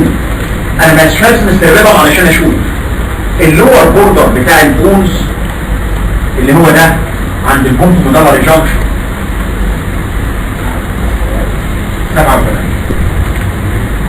7 و8 كرينيال نيرفز طالعين من هنا في قلب الانجل. خلي بالك 7 و8 طالعين، استنى عليا. 7 و8 ماشيين في الانجل في السبيس بتاع التراينجل اللي اسمه سيربيلم مونتان انجل ده نمبر 7 وده نمبر 8 يبقى فوق 5 و6 ده عاملين الروف بتاع الانجل. تمام. وتحت طلع من المضله والبلونجاتا 9 10 و11 و12 ده الفلويد، لكن مش جوه السيربيلم مونتان انجل مفيش فيها 7 و8. تمام. استنى عليا يا جماعه. 7 ده و8 ده نرفين مهمين جدا. واحد علشان عضلات الوش فيشيال 7 و8 علشان الجين والسكوليبيا، وبالتالي دول نرفين مهمين جدا.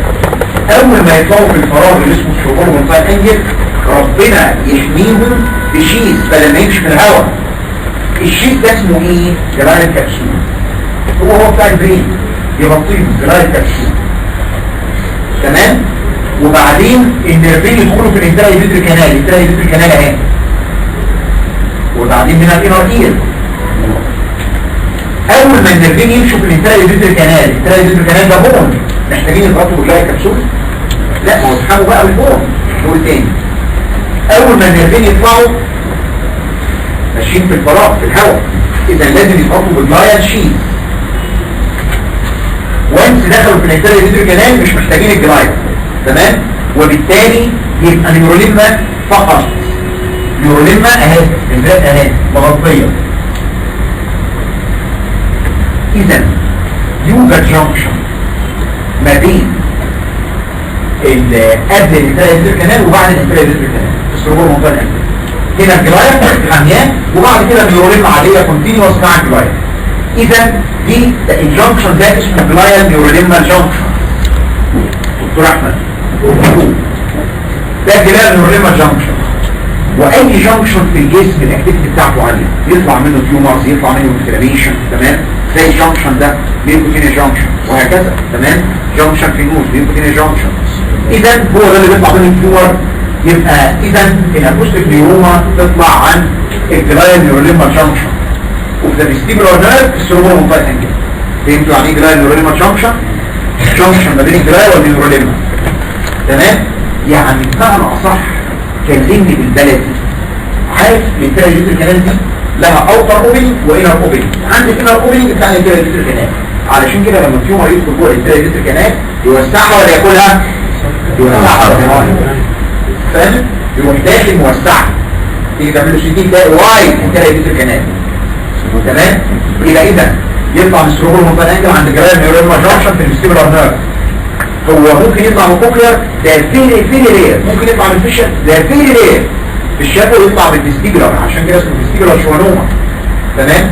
استاذنك يا فاطمه. كلينيكال بيكشر بقى. الله، مش هو طلع من 8 و8 اسمه فيستيبولو كوكلير، يبقى يعمل باثولوجيكال مانيفستيشن. ما هو اثر على النيرف الثامن بتاع الودن، يبقى اوتولوجي اللي هو الودن. تمام. اوتولوجيكال مانيفستيشن. يا دكتور انت مش قلت لي 5 و6 فلور و9 و10 و11 في الفلور، لما يكبر قوي يدوس على الروكه والفلور، نيورولوجيكال مانيفستيشن. يا دكتور مش السيربيلم ورا يكبر قوي يدوس على السيربيلم مانيفستيشن وهو كده ولا كده جوه الانتركرينيال كافيتي يبقى فاينالي انكريز الانتركرينيال تنشن بس ده بعد سنين لان ده بيناين يعني ممكن العين يعيش فيه 15 20 سنه برضه معايا ولكن صدع وهكذا. طيب يبقى اذا pathological manifestation يؤدي الى ديفنس. الديفنس ده كوندكتيف ولا سنسوري نيورال؟ سنسوري نيورال هيري جروس. تينيتاس وش لان مفيش ديفنس من غير تينيتاس. فيرتايجو مكتوب جنبها ايه؟ عارف ليه؟ لان التيومر جراديوال هيحصل كومبنسيشن. عارف لو انا جيت لك من وراك وانت مش واخد بالك ورحت دقك ورحت وقع في اليمين لانك ما كنتش واخد بالك لقيتك صادم. اما لو انا بزقك بالتدريج انت هتقدر تصدني بالتدريج مش هتتزق. هو ده التيومر عمال يدوس جراديوال وبالتالي السي ان اس بيكمبنسيت. عارف ايه ده؟ يحصل فيرتايجو جامد بس مش عليه. لو حصل سيستيك ديجنريشن جوه التيومر فكبر مره واحده هيموريج جوه السيستم معايا. طيب يبقى اذا ديفنس وتينيتاس وفيرتايجو. هنا مكتوب جنب الديفنس والتينيتاس يونيلاترال وهنا نقف برهه. هو لما ربنا بيبتلي واحد بالتيومر بيبتليه مش واحده ولا اثنين؟ بص الكلمه اللي انا بقولها يونيلاتراليتي اذا ساين اوف تيومر فاكر؟ يونيلاتراليتي اذا ساين اوف تيومر الا الاكوستيك نيوروما sometimes bilateral خدتوها السنه اللي فاتت. فاكرين يا اولاد كون ريكلينج هاوسنز ديزيز مالتيبل نيوروفايبروماتوزس العيله بتاع امريكا اللي بيجي لهم مالتيبل نيوروفايبروماتوزس معايا المالتيبل نيوروفايبروماتوزس اذا اسمها مالتيبل نيوروفايبروماتوزس الان دي الاخيره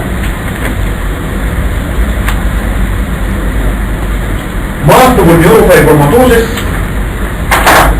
يجي مالتيبل منجوماتا يجي بايلاترال اكوستيك نيوروما يجي كاتيجو ليه باتشز فاكرها وبالتالي الديزيز الوحيد اللي يعمل بايلاترال اكوستيك نيوروما سندروم اسمه مالتيبل نيوروفايبروماتوزس. تمام كده؟ اذروايز كل الاكوستيك نيوروما يونيلاترال الا في المالتيبل نيوروفايبروماتوزس يجي باي. فاهمت؟ طيب نيجي بعد كده استاذنك يا فاطمه نيورولوجيكال مانيفستيشن كبر وطلع لفوق يدوس على 5 و6 يشيلهم.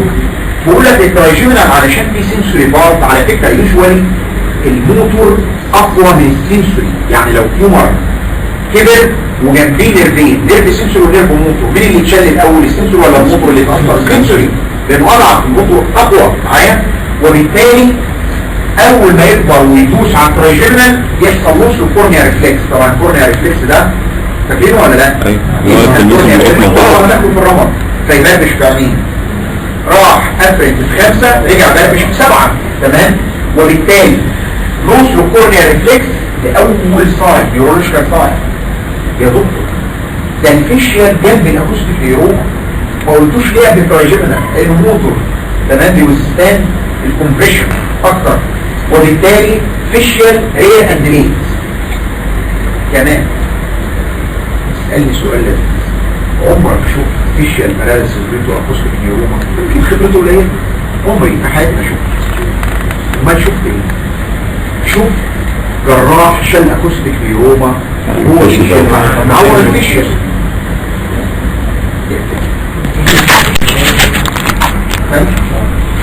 واحد اسمه جون كينينج في امريكا سنه 95 كان جاي مؤتمر اسكندريه. في مؤتمر بيتعمل في القاهره ومؤتمر اسكندريه كل سنه الحقيقه فكان جاي مؤتمر اسكندريه بتاع الام سي فاحنا كلنا رايحين نحضر كنت لسه نايم فرايحين نحضر جون كينينج بتاع النيورولوجي بقى بتاع النيرفز بتاع الاكوستيك نيوروما مخصوص فما جاش فبنسال فين جون كينينج يا جماعه؟ مات ازاي؟ اصل هو بيشيل اكوستيك نيوروما العيان طلع بفيشيال باراليسيس تمام. فالعين بعد اسبوعين راح له قتلوا بالطبنجه في الكلينيك تمام. ده قصه بجد. شفت كذا عيان ايجيبت اكوستيك انا عمري ما عملت اكوستيك نيوروما الحقيقه انا مش بتاع نيوروباثي ولكن شفت كذا عيان وانت بتشيل التيومر تعور الكلام عشان كده لازم تمضي على كونسنت. لدرجه في احد البنات اللي جريت فوق على السنه اللي فاتت دلوقتي كلمتني في التليفون السنه اللي فاتت او اللي قبلها بتقول لي عمي عنده كذا شخص خلاص اعملها فيه. فبعتها لاحد الناس اللي شغالين الموضوع ده فقال لها بصراحه في نسبه فيشن توافقوا ولا ما توافقوش؟ مش موافقين. تمام. راح عملها في فرنسا حاجه كويسه. ما عملناش حتى عمليه، عمل لها تريتمنت معين هنقوله كمان شويه. خد يشيل برضه الجراحين اللي هناك قالوا له احتمال نعور الفيشل، تمام؟ ما في نسبه لازم ما اضمنش 100% العمليه معايا. اذا يوجوالي الفيشل ما بتعورش من التيومر، بتعور من الجراح وهو بيشيل التيومر معايا. طيب 9 و10 و11 يعني ليه؟ 9 شوكينج، 10 هورسنس، 11 شولدر دروب، فاكر؟ 12 تانج بارد. سيرفيلر مانيفستيشن، فاكر السيرفيلر بتاع الاستاجموس والاتاكسيا والاستاكتوس سبيتش. ليه السيرفيلر بيعمل كده؟ علشان السيرفيلر بتاع الكوردينيشن، فقط الكوردينيشن. تلاقي العين عماله تعمل كده الاستاجموس، تلاقي الاتاكسيا وهو ماشي، فاكر كلمه بيبوق، تمام؟ اتاكسيا استاكتوس سبيتش، كلام بيتقطع بيبوق، تمام؟ اخيرا تيرمينال انكريز الانتركرينيال تنشن. في الفاينل بقى كوما انتهت. طب ليه مش كل الانفستيجيشن؟ انا عايز انفستيجيشن واحد بس، ام ار اي. لو احتاج بقول لك الام ار اي هنا بيديتكت الاجهزه الجديده، بيديتكت التيومر حتى لو كان 2 مللي، ده تخيل. فالام ار اي هو اهم انفستيجيشن، تمام؟ ده بيست دايجنوستيك انفستيجيشن ام ار اي، وريح دماغك. ولكن هو ده هيعمل هو يعرف ان عنده تيومر، ده هو اساسا جاي بتقول لي سمع وش نيرف الثاني لما اتضرب معايا، وبالتالي هعمله بيوتون وديمتري الاقي سنسوري نيورال هيرنج جروس يونيلاترال، تمام؟ على فكره لو عملت له سيتي كونتراست هتلاقي المنظر ده، التيومر خد الصبغه فالمنظر ده. اما سيتي وزود كونتراست هتلاقي العظم، فتلاقي وايدنينج في الانتاج الليتري ميتس، يعني بالصبغه الصبغه اهو، تمام؟ اما من غير الصبغه هتلاقي العظم سيتي عادي، فوايدنينج في الانتاج الليتري ميتس، اهي دي وايد ودي لا، تمام؟ نرجع تاني لفوق، هعمله بيرفون ادوميتري الاقي ميلاترال سنسوري نيورال هيرنج جروس. عايز لك عيادتك انا عندي يا دكتور تقول لي سمع في ودني الشمال وش، طلعت له هي السمع، لقيت سنسوري نيورال واحده والثانيه نورمال، ايه ده مين اللي يعمل ميلاترال سنسوري نيورال هيرنج جروس؟ ما هو لو اكوستيك تروما كان عملت الاثنين، لو اتعرض بصوت عالي، ما هو لو خد اوتوتوكسيك دراجز الاثنين، لو اوتومين ديزيز الاثنين، كلهم سيستميك، ده ايه اللي يعمل ميلاترال؟ اروح اعمل له قرار، فاهم؟ علشان بتوع السمعيات ياكلوا عيش، فبيقول لك ايه؟ والنبي اعمل له سبيتش اوديومتري، تمام؟ واعمل له اي بي ار. يعني ايه سبيتش اوديومتري؟ انت ممكن تكون سامع، سامع بس مش مفسر الكلام، هو ده السبيتش اوديومتري هيبين لي بقى اذا كنت مفسر الكلام ولا لا. يعني البيوتون اوديومتري ده بيتعمل ازاي؟ حقيقة هناخد النهارده ان شاء الله، ده لو ناس وقت، تمام؟ بجد لو انت وافقت، لو مش موافق خلاص ايه؟ هناخد بريك بس مش ساعة دي بسعة، تمام؟ ف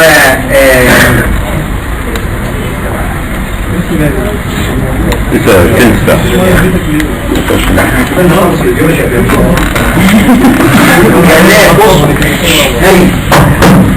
بصوا يا اولاد، يعني ايه كلمه بيرتون اوديومتري؟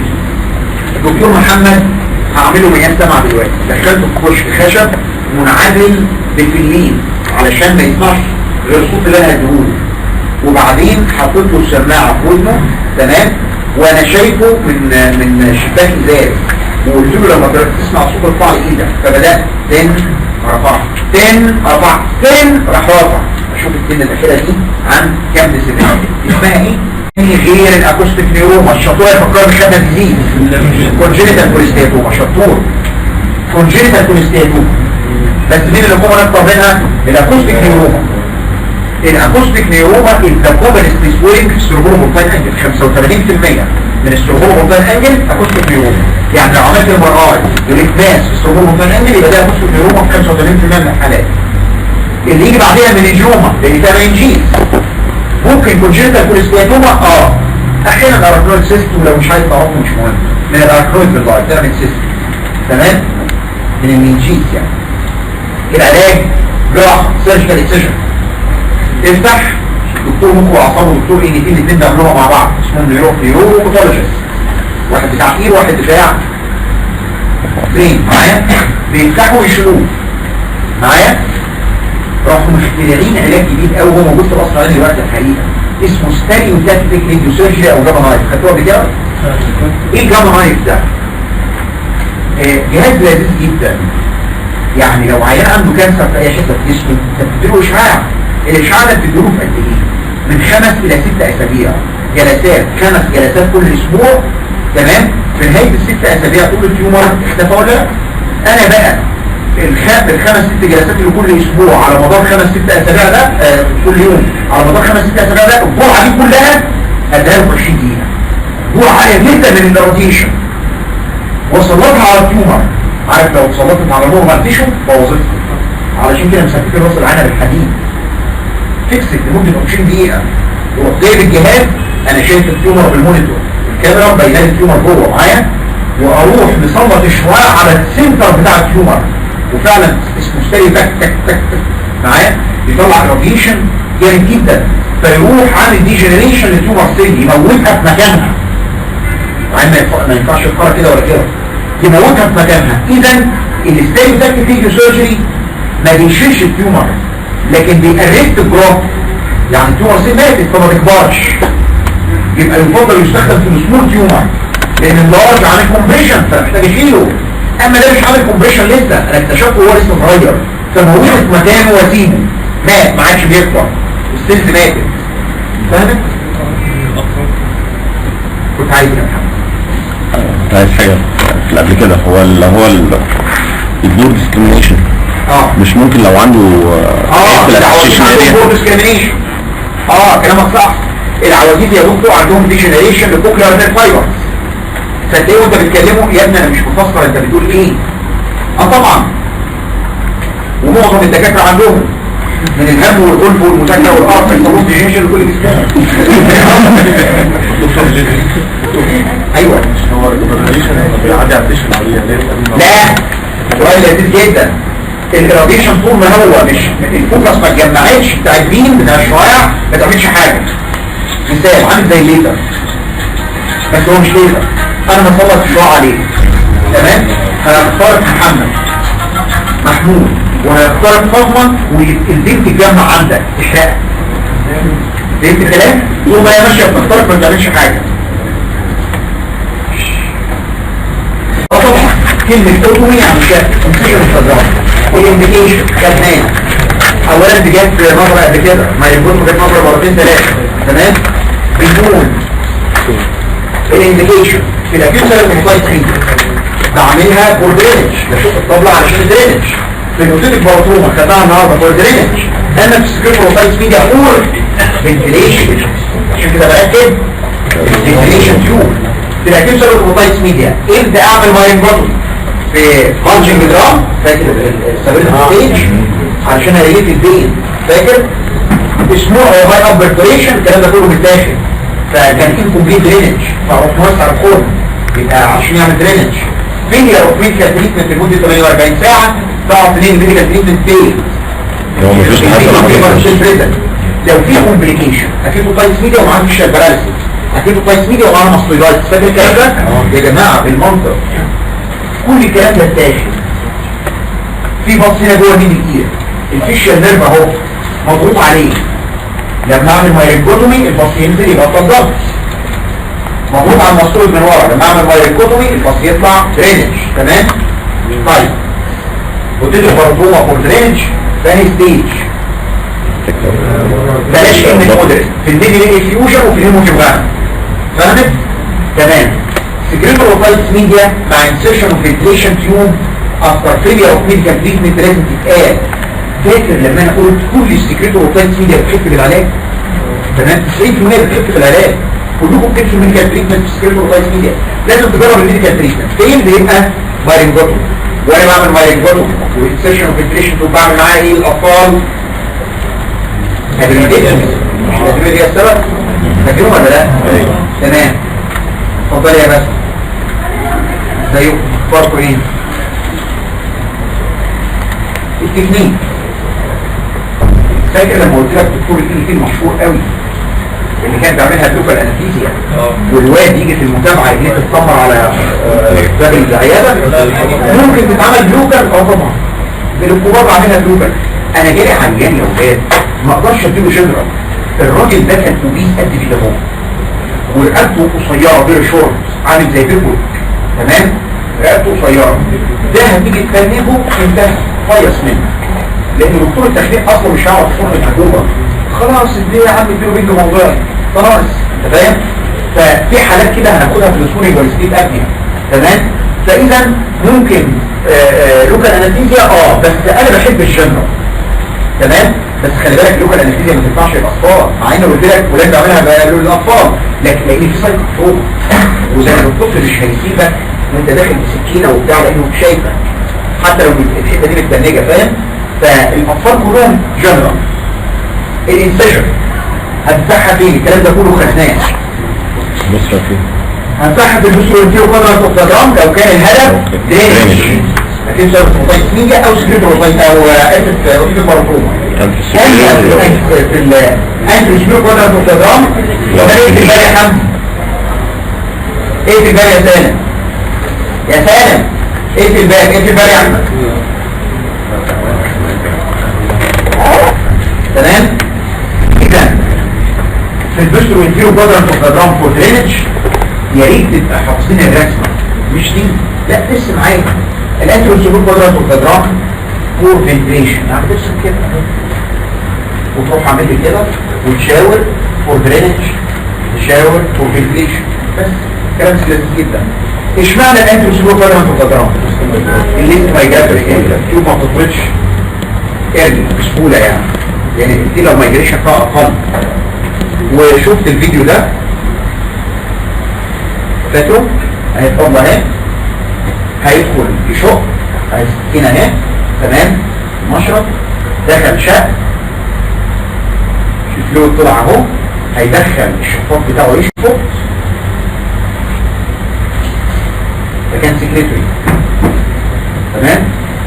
ما شفطش كويس قلنا هيدخل يشفط تاني،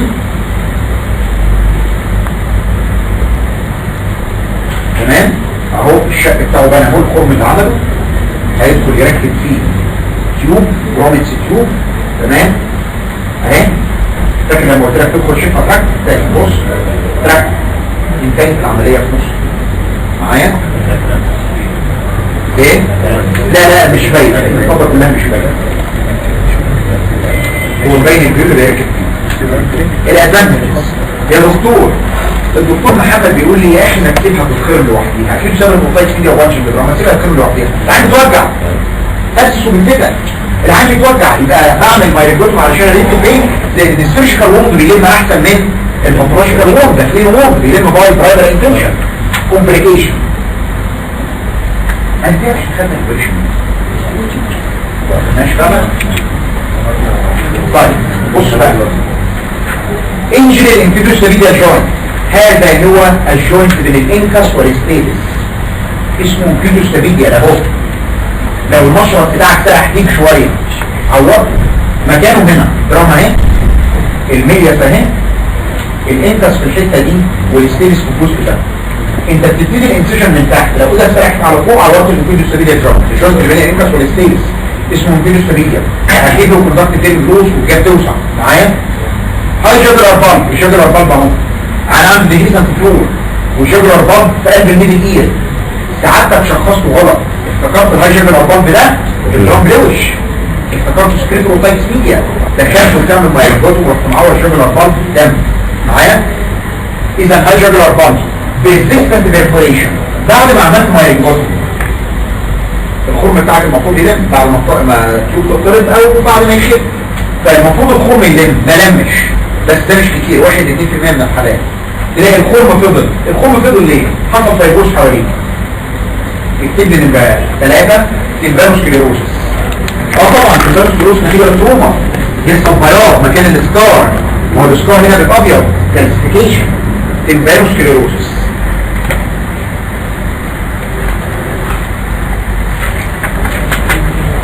دي خدناها طبعا، دي خدنا التكنيك ما خدناش الانديكيشن، تمام؟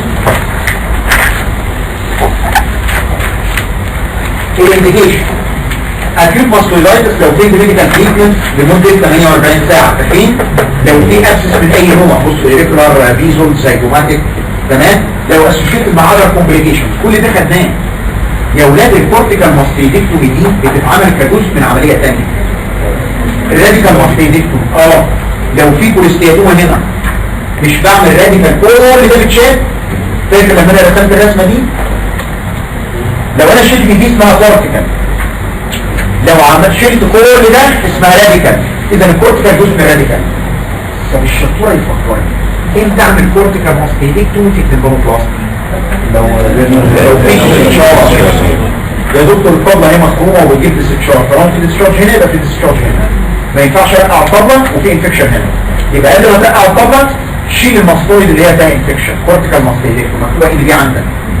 اعتقد في البلوبلاستي اللي بعدها على طول مكتوبة ايه في البلوبلاستي؟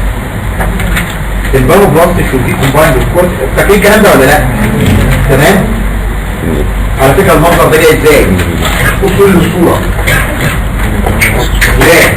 المنظر ده جاي ازاي؟ جاي من ورا، فتحت ودي العين من ورا، بص ريترال انسيشن، رفعت البريوستيوم ورحت فاتح الانترا. ده الانترا اللاترال سيركلر كمان عامله بلج اهي، فده المسطوع الانترا، وبعدين نطرت بقيه الاس ال. تمام؟ هي دي الكورتيكال ماستيدكتومي. وارجع البريوستيوم تاني واقفل الكلمه. انتهت العمليه. حالا هنعملها مع بعض. يبقى التكنيك خدناه. على فكرة دي لاترال سيركلر كانال اهي، وده الاكسترا انترا، ده بعد ما نطلق كورتيكال ماستيدكتومي دي من الايد. والفيديو ده انتوا شفتوه وانا بعمل كورتيكال ماستيدكتومي. في الودن هطرحها على قدام، افتح ورا الودن اهو، ارفع البريوستيوم المسطول البون اهي، هعمل درينج بالشامور اللي هو البير اهو، وهي تخش الميه علشان ما يحصلش هيتنج، وبشطها. الاس ال بدات تتفتح اهي، خدت بالك؟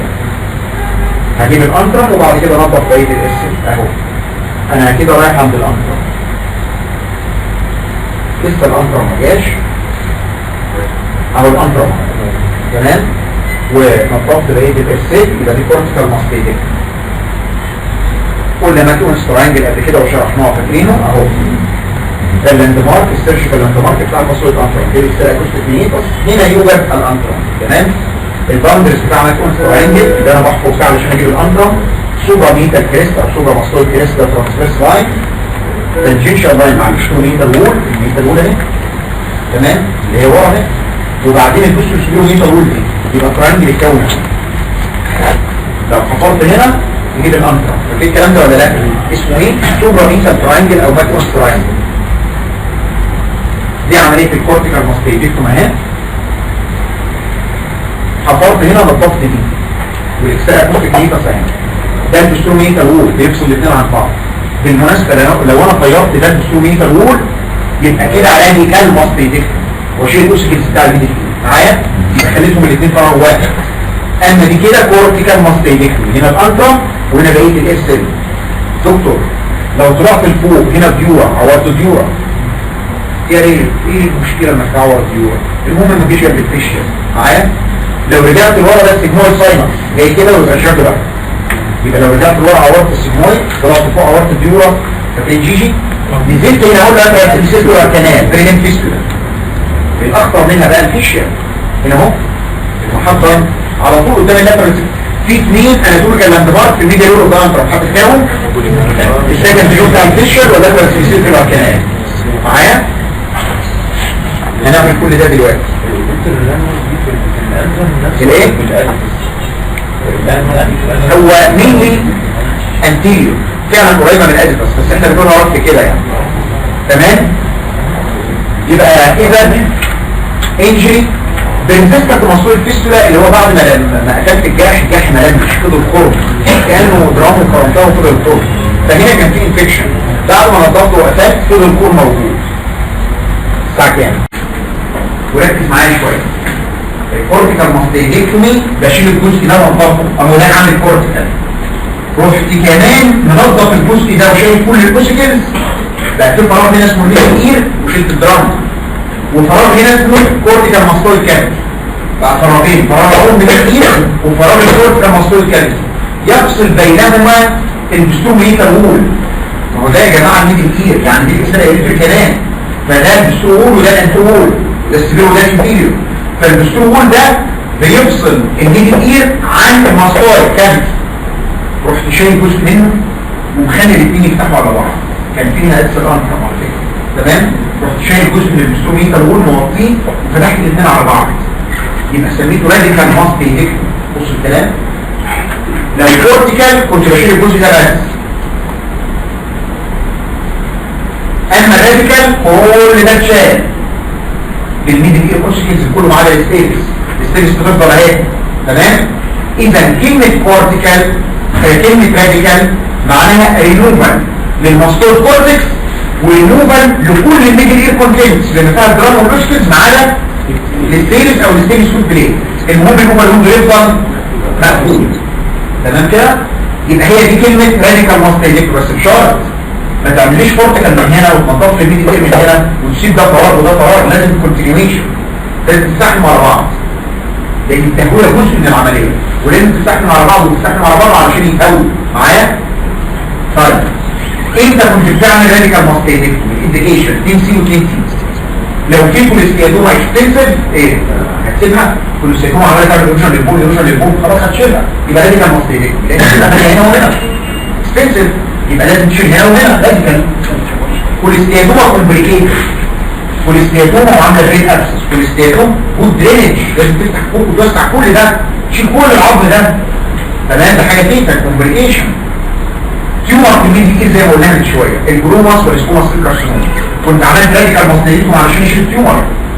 تيجي اوستايتس ميديا لان العظم بتاع الماستويد اوريدي في تي بي اوستايتس، فلازم اشيله، وده مش موجوده دلوقتي وان كان بيقولوا بدات تظهر التي بي معايا، بس انا شفت تي بي اوستايتس ميديا في حياتي مره واحده، مش موجوده دلوقتي. طيب التكنيك، دكتور انت هتكسر في العظم، يبقى لازم جنرال انستيزيا، تمام؟ هتكسر كل العظم ده جنرال انستيزيا. الانسيشن بوست ريكولار انسيشن، انا ليه بقول تكير تشيلدرن وانت بتعمل بوست ريكولار انسيشن؟ صغيره فمفيش بين، يعني مثلا المسطول ده اهي، فوانت بتعمل بوست ريكولار انسيشن هنا المسطول بتاع الفيش صغيره، فممكن اعور الفيش ده الفيش المشي ده، تمام؟ فممكن اعوره.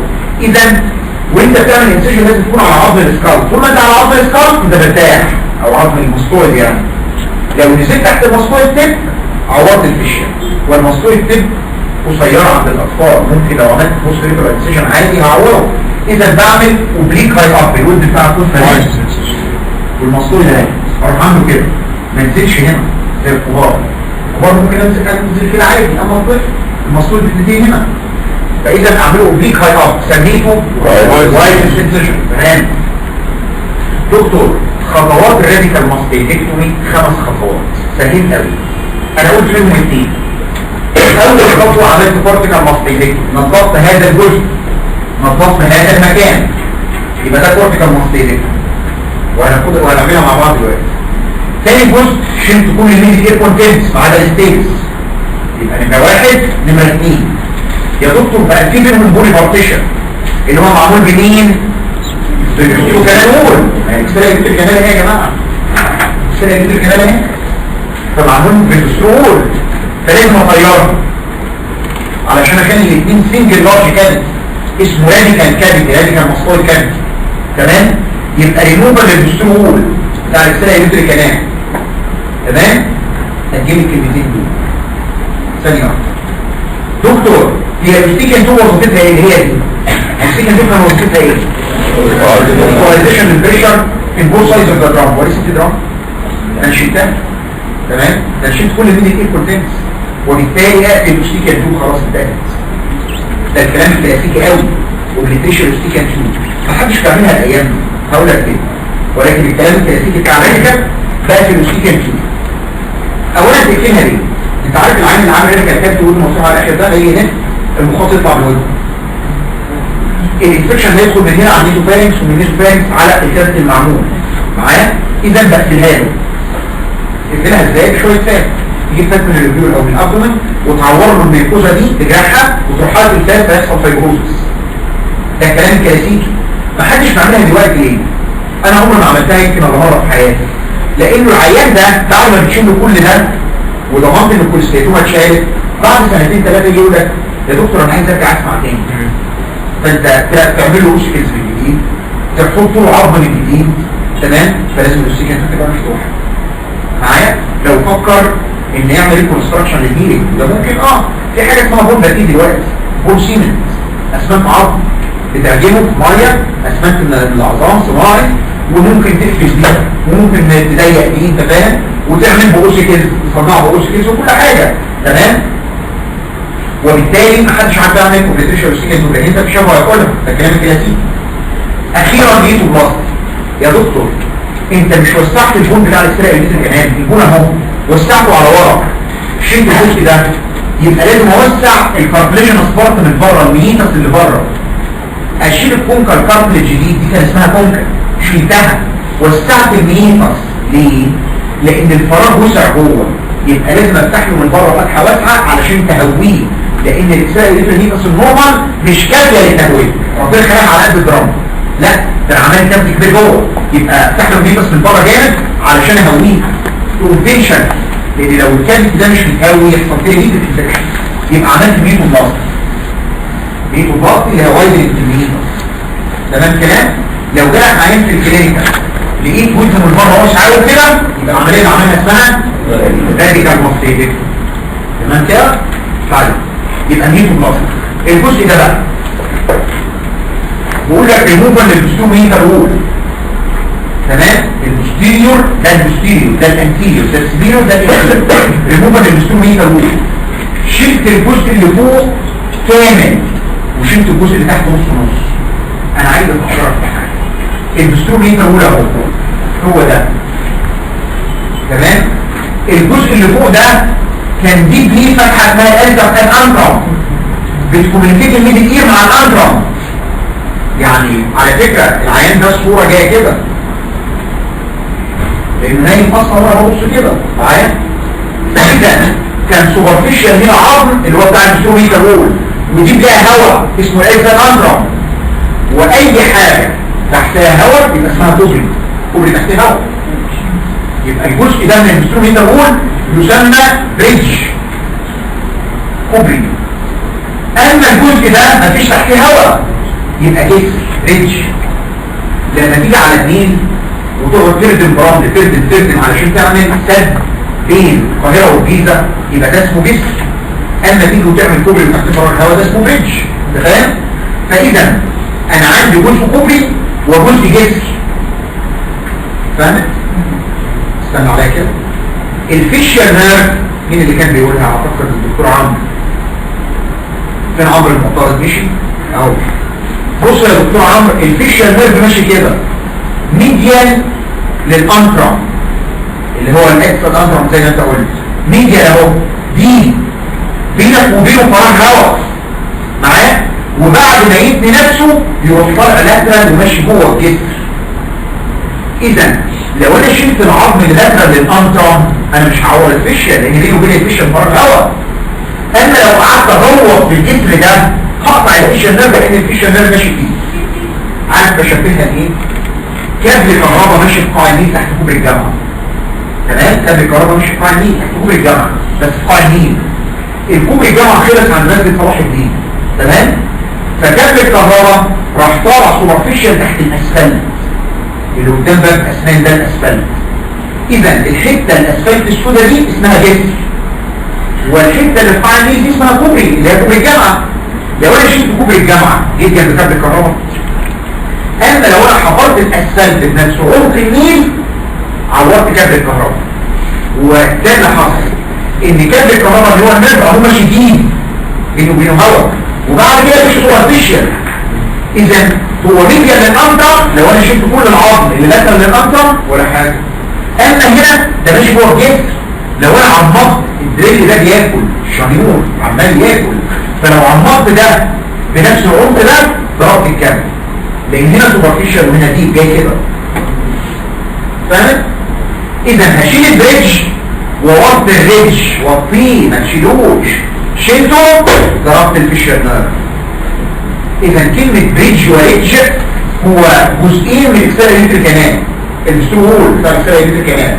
الجزء العلوي اسمه بريدج والجزء السفلي اسمه ريدج. تمام كده؟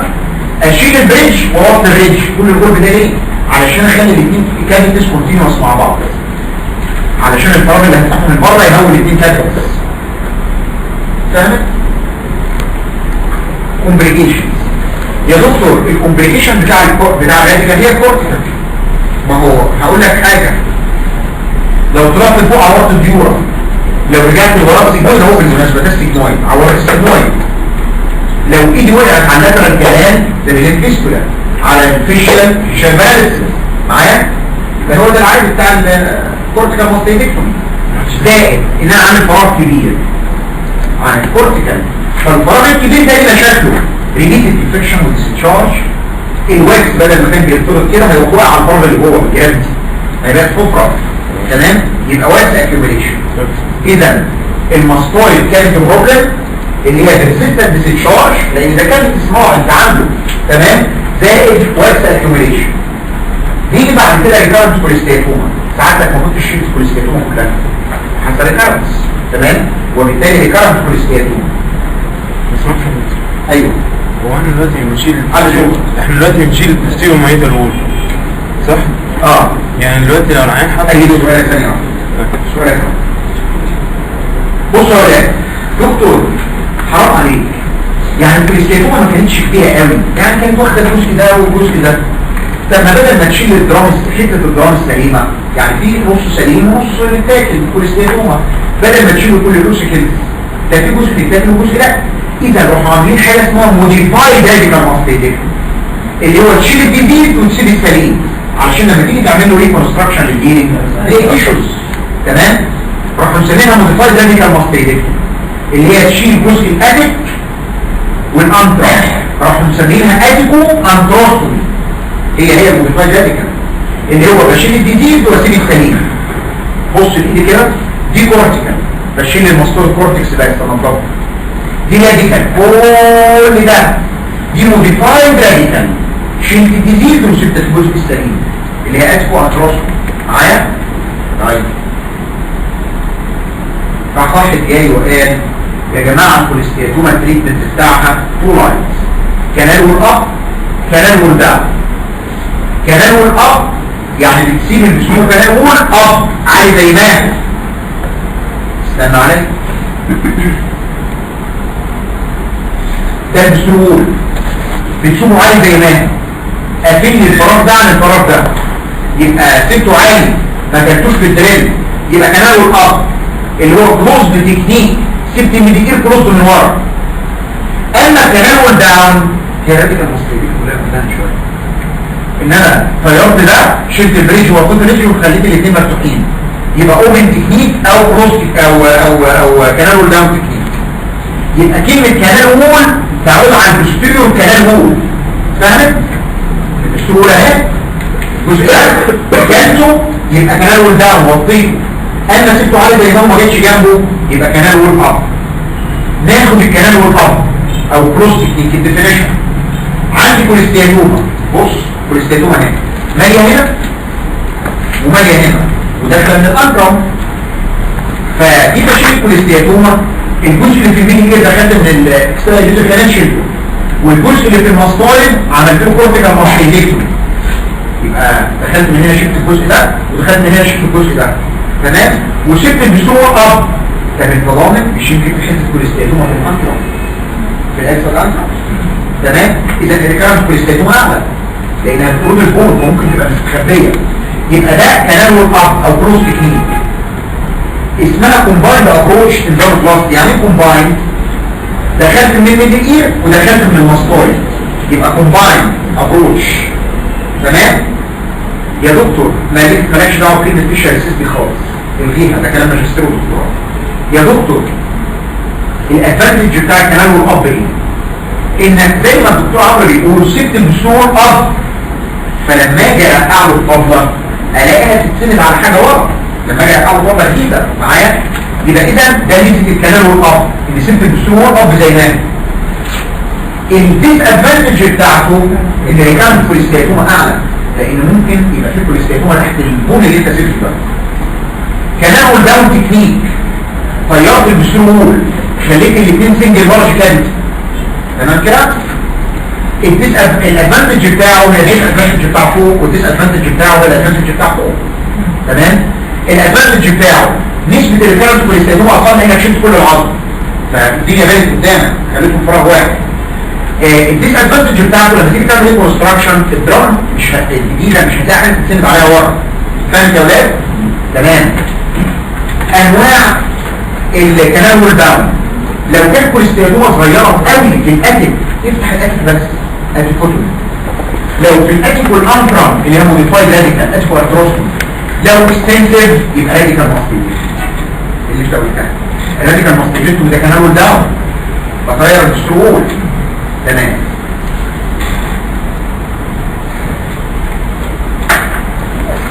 ناخد الكنترول بلاس وبعد كده نشوف الفيديوز.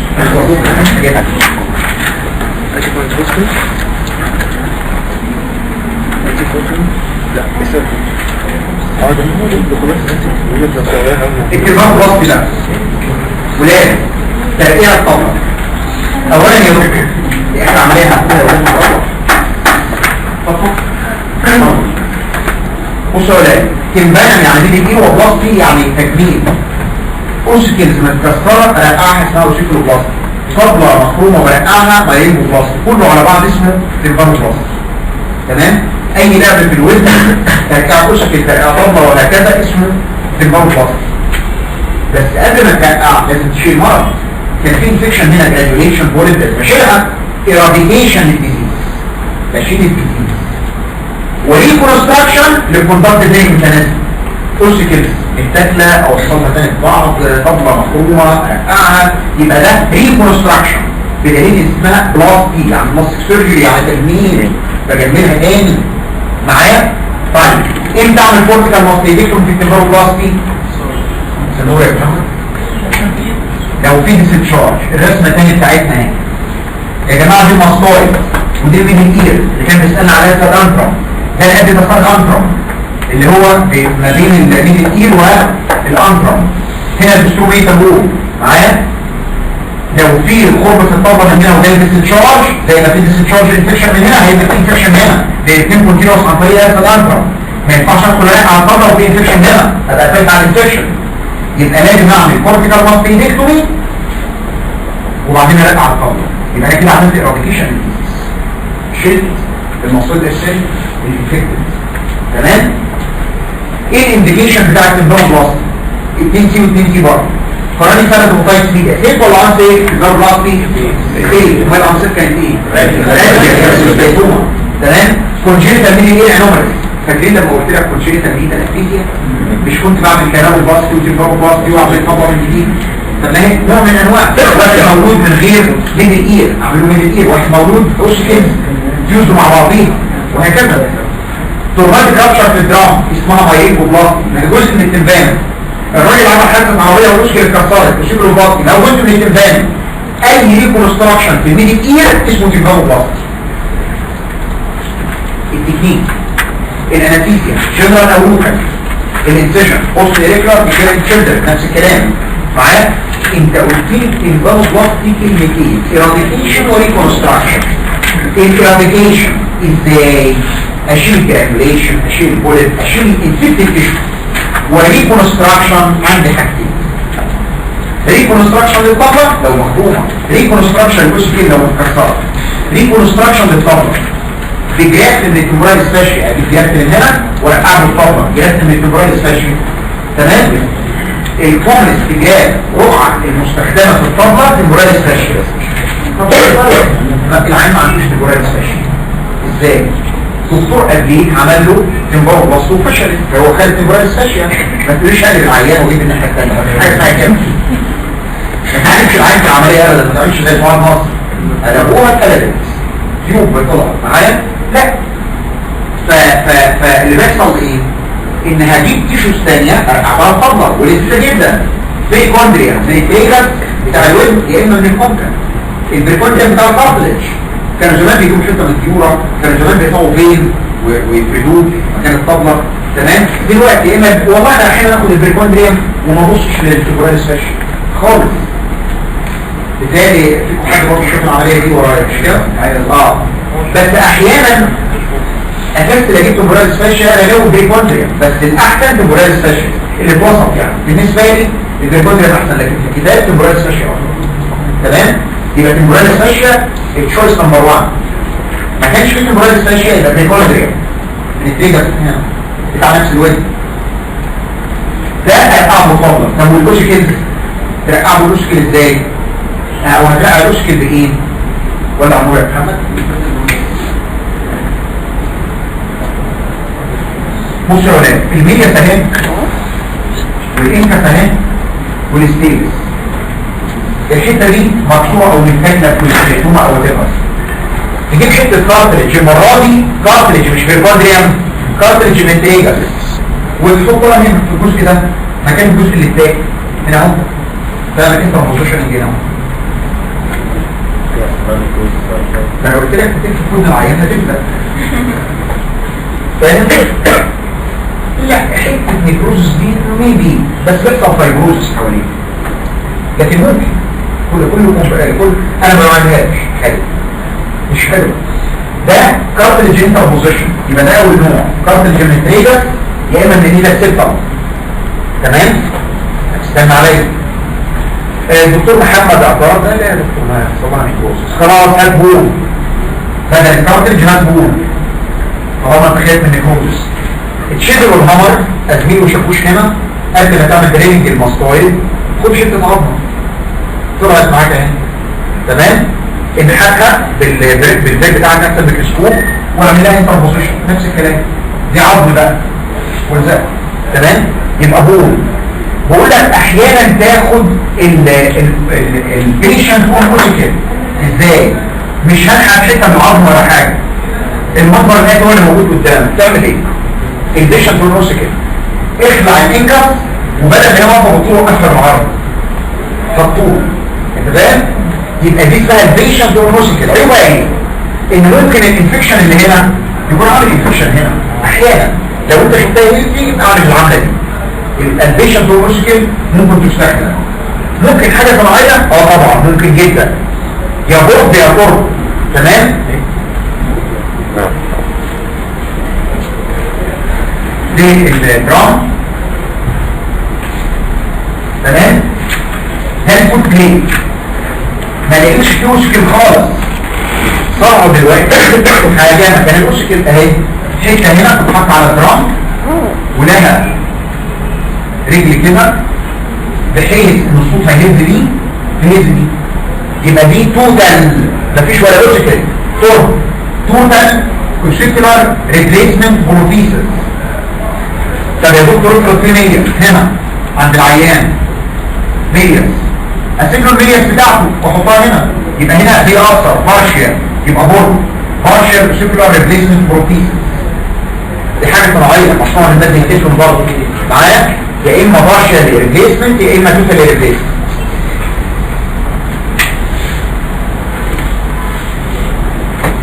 اللي تحت ده على فكره ده كده توربن تمام. ده محتاج بارشيال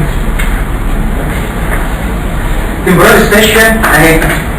بص احنا تبقين وزن عيان عمليه بسيطه جدا ما تاخدش دقيقتين بالظبط او دقيقه كمان. بص يبقى واضح من ورا فدي تمبرال مصر ومغطيه بالفاشيه نسع ارض بالكتري حاول لان شاف كده ديسل ممكن ينزل معاه. اللي بيلمع ده بقى التمبرال ستيشن بيلمع بيضه. لو شفت حاجه حمراء يبقى المصل. الشطاره انك تاخدها من غير ما العضله تنزل من غير ما تعور العضله معايا اهو. بص دي فاشيه مغطيه المصل تحتيه. هو انا هعورها بس يعني الشطاره انك تاخدها من غير ما تعورها. بص اهو بيطلعها اهي ما تعورش المصل اللي تحتيها اهو. بص المصل بدات تظهر اهي شايفها هيسلك الفاشيه من على المصل. الشبكه اللي على المصل بص اهو بيفصلهم عن بعض.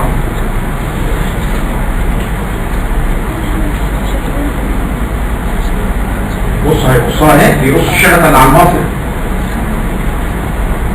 عارفين يعني ايه شماتة ولا لا؟